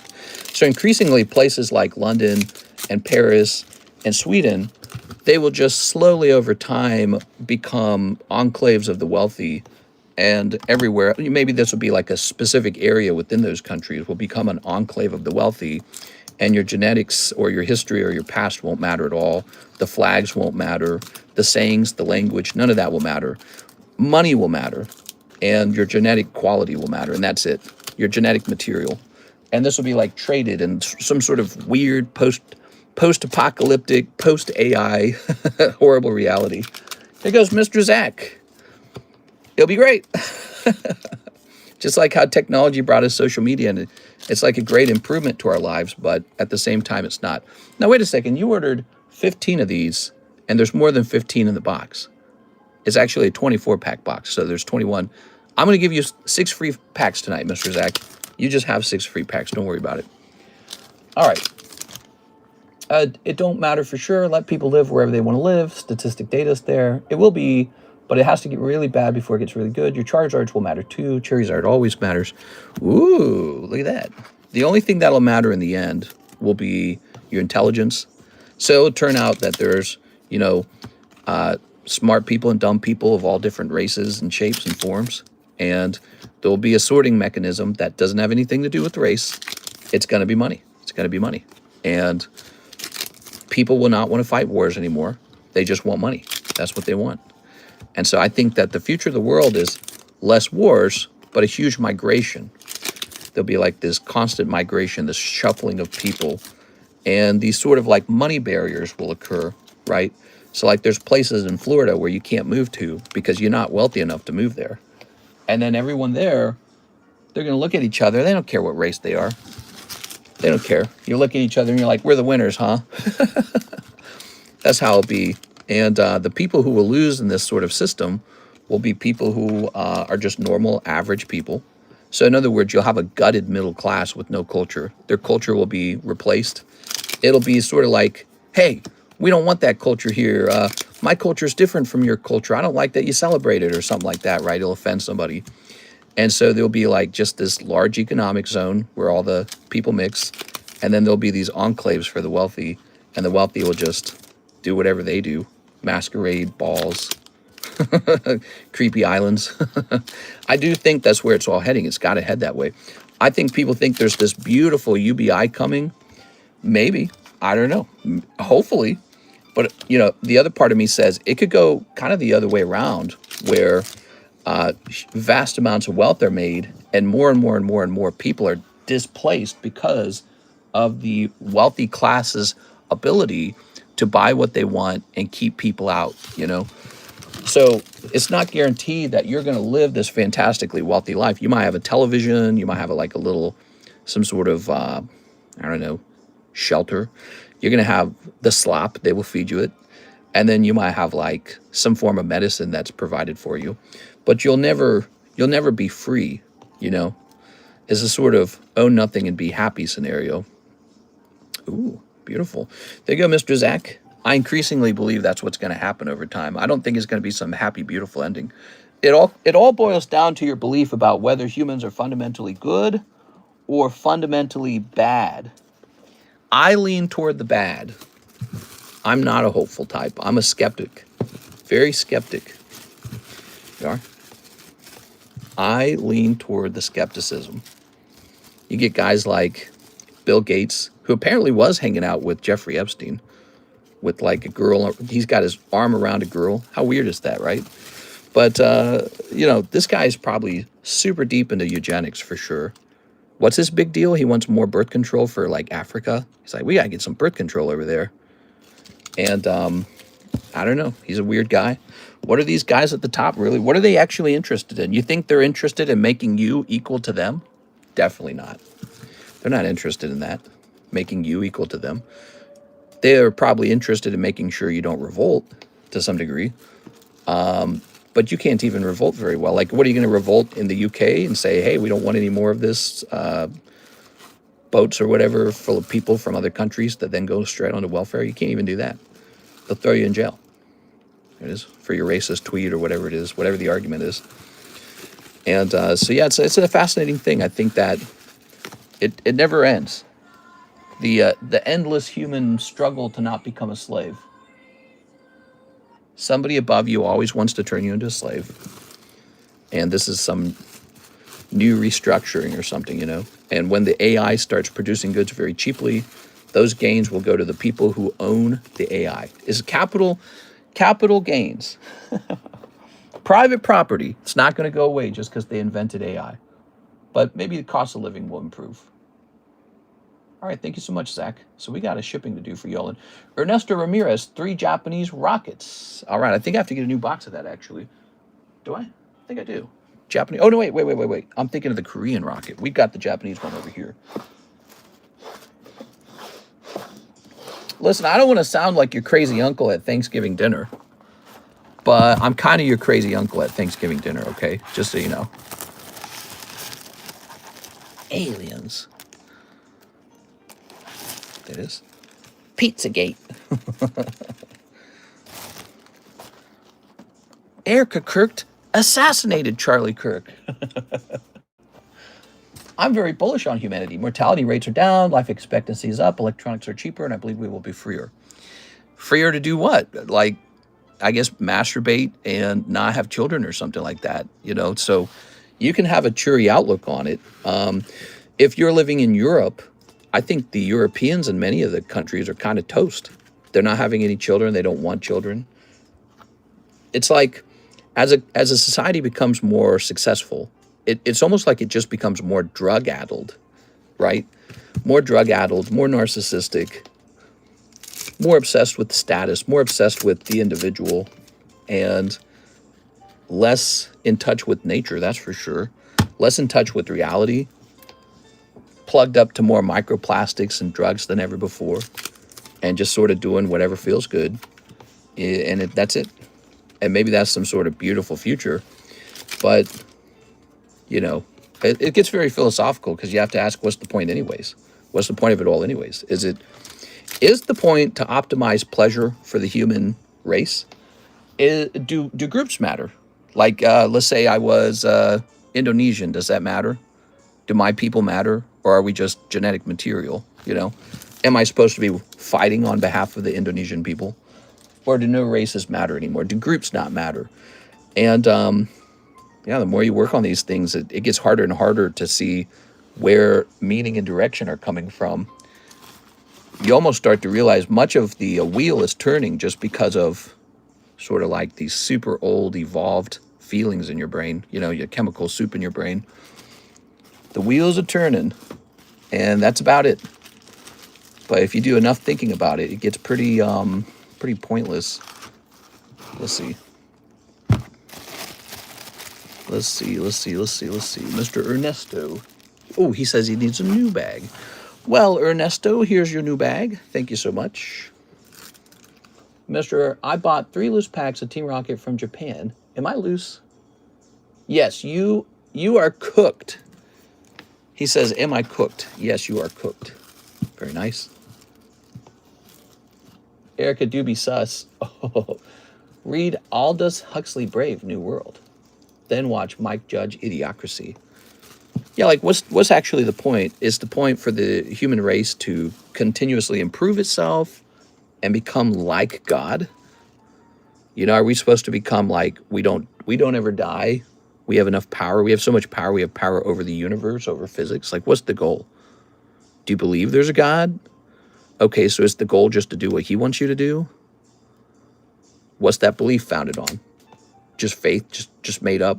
There was a book from like 2,000 years ago when almost no one was literate. There were no cameras. There were no recording devices. Then some guy just said, oh yeah, I'm God's son, and now you got to do what I say. You know what I mean? So, okay, so you could go that route. That's possible. Let's put you in the front. There we go. All right. Very nice. Very good. I'm moving to Latvia. I hear they have a shortage of men over there. I'm moving to Latvia. Here's Flamingo. Is the point to preserve Europe's culture and identity? Here's Gengar. What's the goal of Europe's leadership? What are they attempting to do, you know? Because the conversation was along the lines of America's relationship to Europe now. And again, I think we had this special World War II, post-World War II relationship to each other. We had that. And it was just sort of like, we're the goodies, they're the baddies. We saved the Jews. Us and the Jews were close. You know, Britain and France were close. That's what we had, right? It's 100 years from then. It's been almost 100 years, not quite, but it's close, right? It's like those Mickey Mouse bubblegum cards. It's close. 100 years later, new generation, and we're not even the same group anymore. Like, almost half of America is not European. I think whites are just about a minority in America anyways. It's a different country. And this is happening in Europe anyways too. It's a different country. So it's not even the same like bloodlines or lineages. It's just, so what are we supposed to be, friends because we had similar flags but we're not the same people? But the people who used to live here had these flags and they liked each other and so we like each other? You know, like what is it? Like what are we? What are we? So what are we? Been to Bakersfield, I believe. Latvia is a good place if you want to adopt. I'm looking to adopt 3 to 4 close friends. All right, but you know, so it's a complicated thing. I don't know what Europe stands for anymore. I don't know if Europe knows what Europe stands for. Ooh. I think Asia kind of has it under wraps. They're like for themselves. So they're clever enough to do that at least. And then I think a couple of the countries that are still affected by older wars, like Poland, maybe Hungary, satellite states of Russia, right? They still kind of get it because they survived the Cold War and all that. That was actually more recent. The Cold War ended really recently. And then Russia's Russia, I guess. Russia's crazy, dude.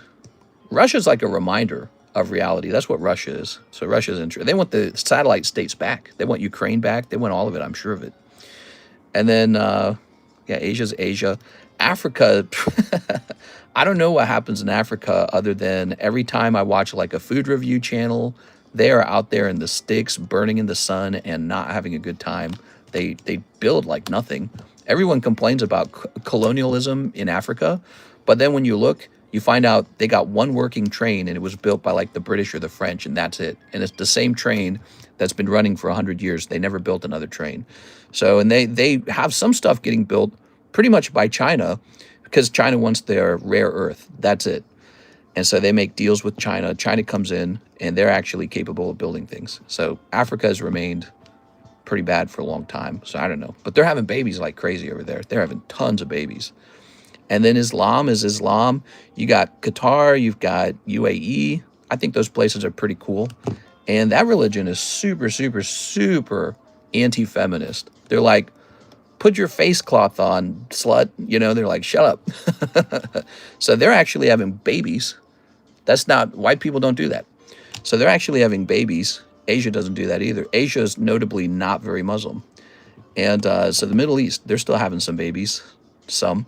The wealthier it gets, the less they have, I think. But yeah, they're doing okay. They're just kind of spreading out all over the place now. That's what's going on in the world.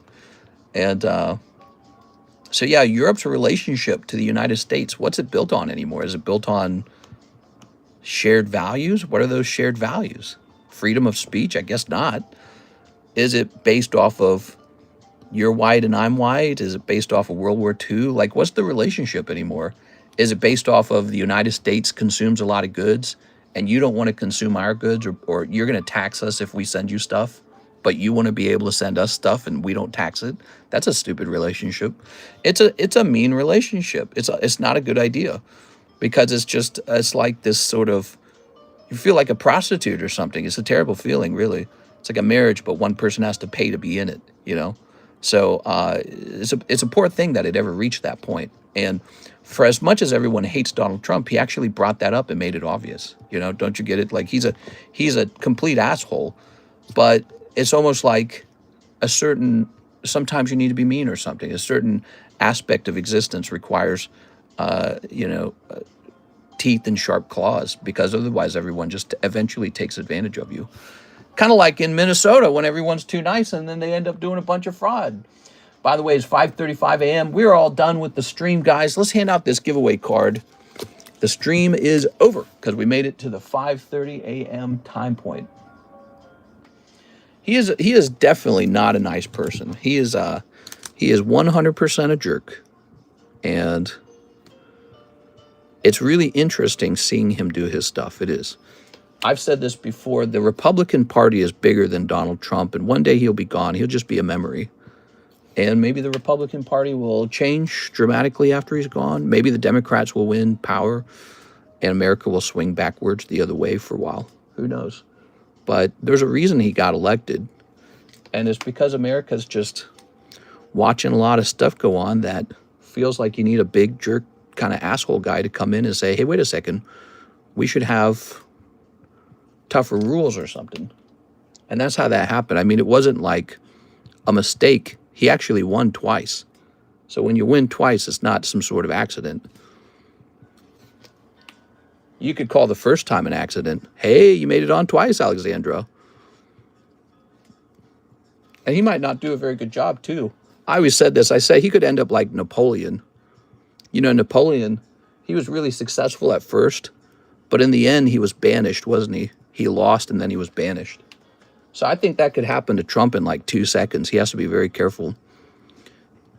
Whatever he does, he has to succeed at. If he fails, he'll be turned on so fast if he fails. So I think he has to be careful.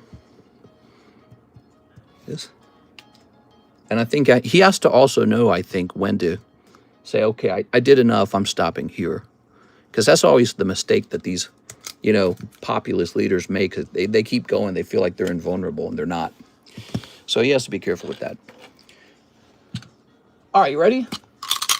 Hey, what's up, Furly Ghost? We're at the end of the stream. We're just talking a little philosophy, maybe a little politics at the end. That's Lurkin Lowry taking home Chessie.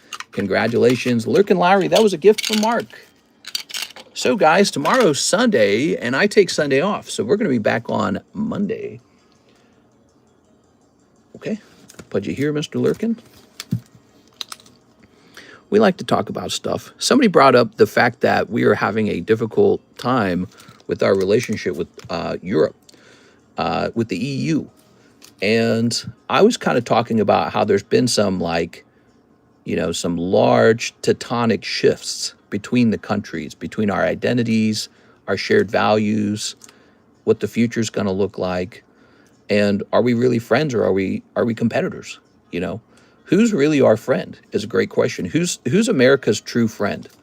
And I think a lot of Americans are asking that question. There's Republicans wondering if Israel is our friend.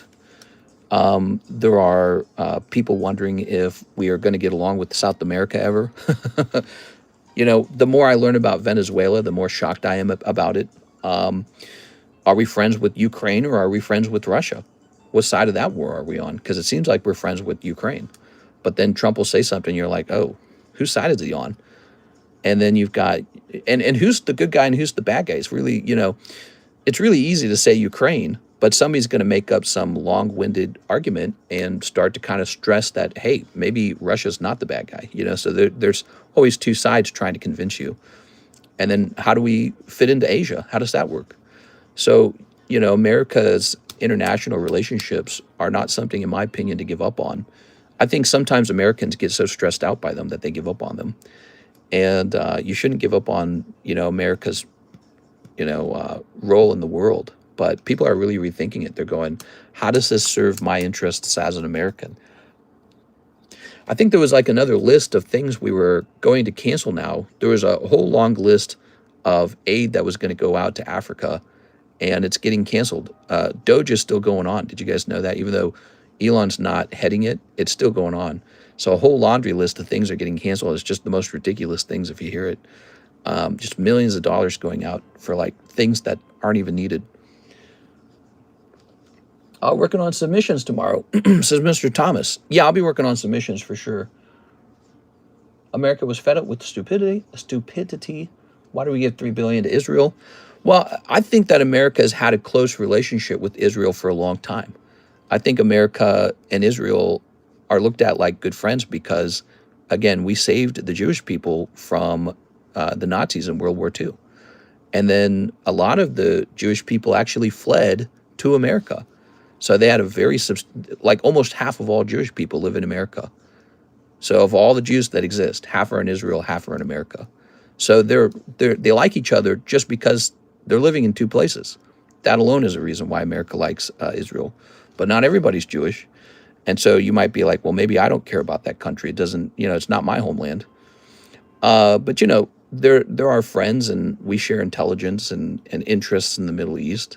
And it's probably a big cluster over there. And I don't know. Maybe it's as simple as a powerful lobbying group comes in, pays a politician millions of dollars, and then that politician gets into power and says, okay, well, now we're giving this money over to this country because the lobbying group wanted that.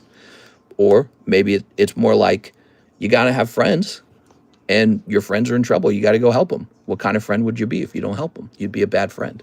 You know, like all your relationships can't be strictly transactional. But yeah, it's a thing people are talking about. It's a curious thing right now, isn't it? And there's a big rift over Israel right now. I think there's a lot of Muslims who are very mad at Israel, and they have power and influence in the United States. And there's, ironically, people on the left and the right who agree with each other and not liking them. So it's really curious to watch. But I don't take a very extreme view on any of that stuff. JFK got killed for wanting to end it. I don't know about all that. That's another thing about me. I don't get into conspiracy. I'm not big on conspiracy. All right, guys, I'm all done with the stream. I'm going to go relax. It's 5:42. I hope you guys all relax as well. And we're getting real close to the Christmas stream. I'll see you guys there. Okay, I'll see you on Monday. See you later, everybody.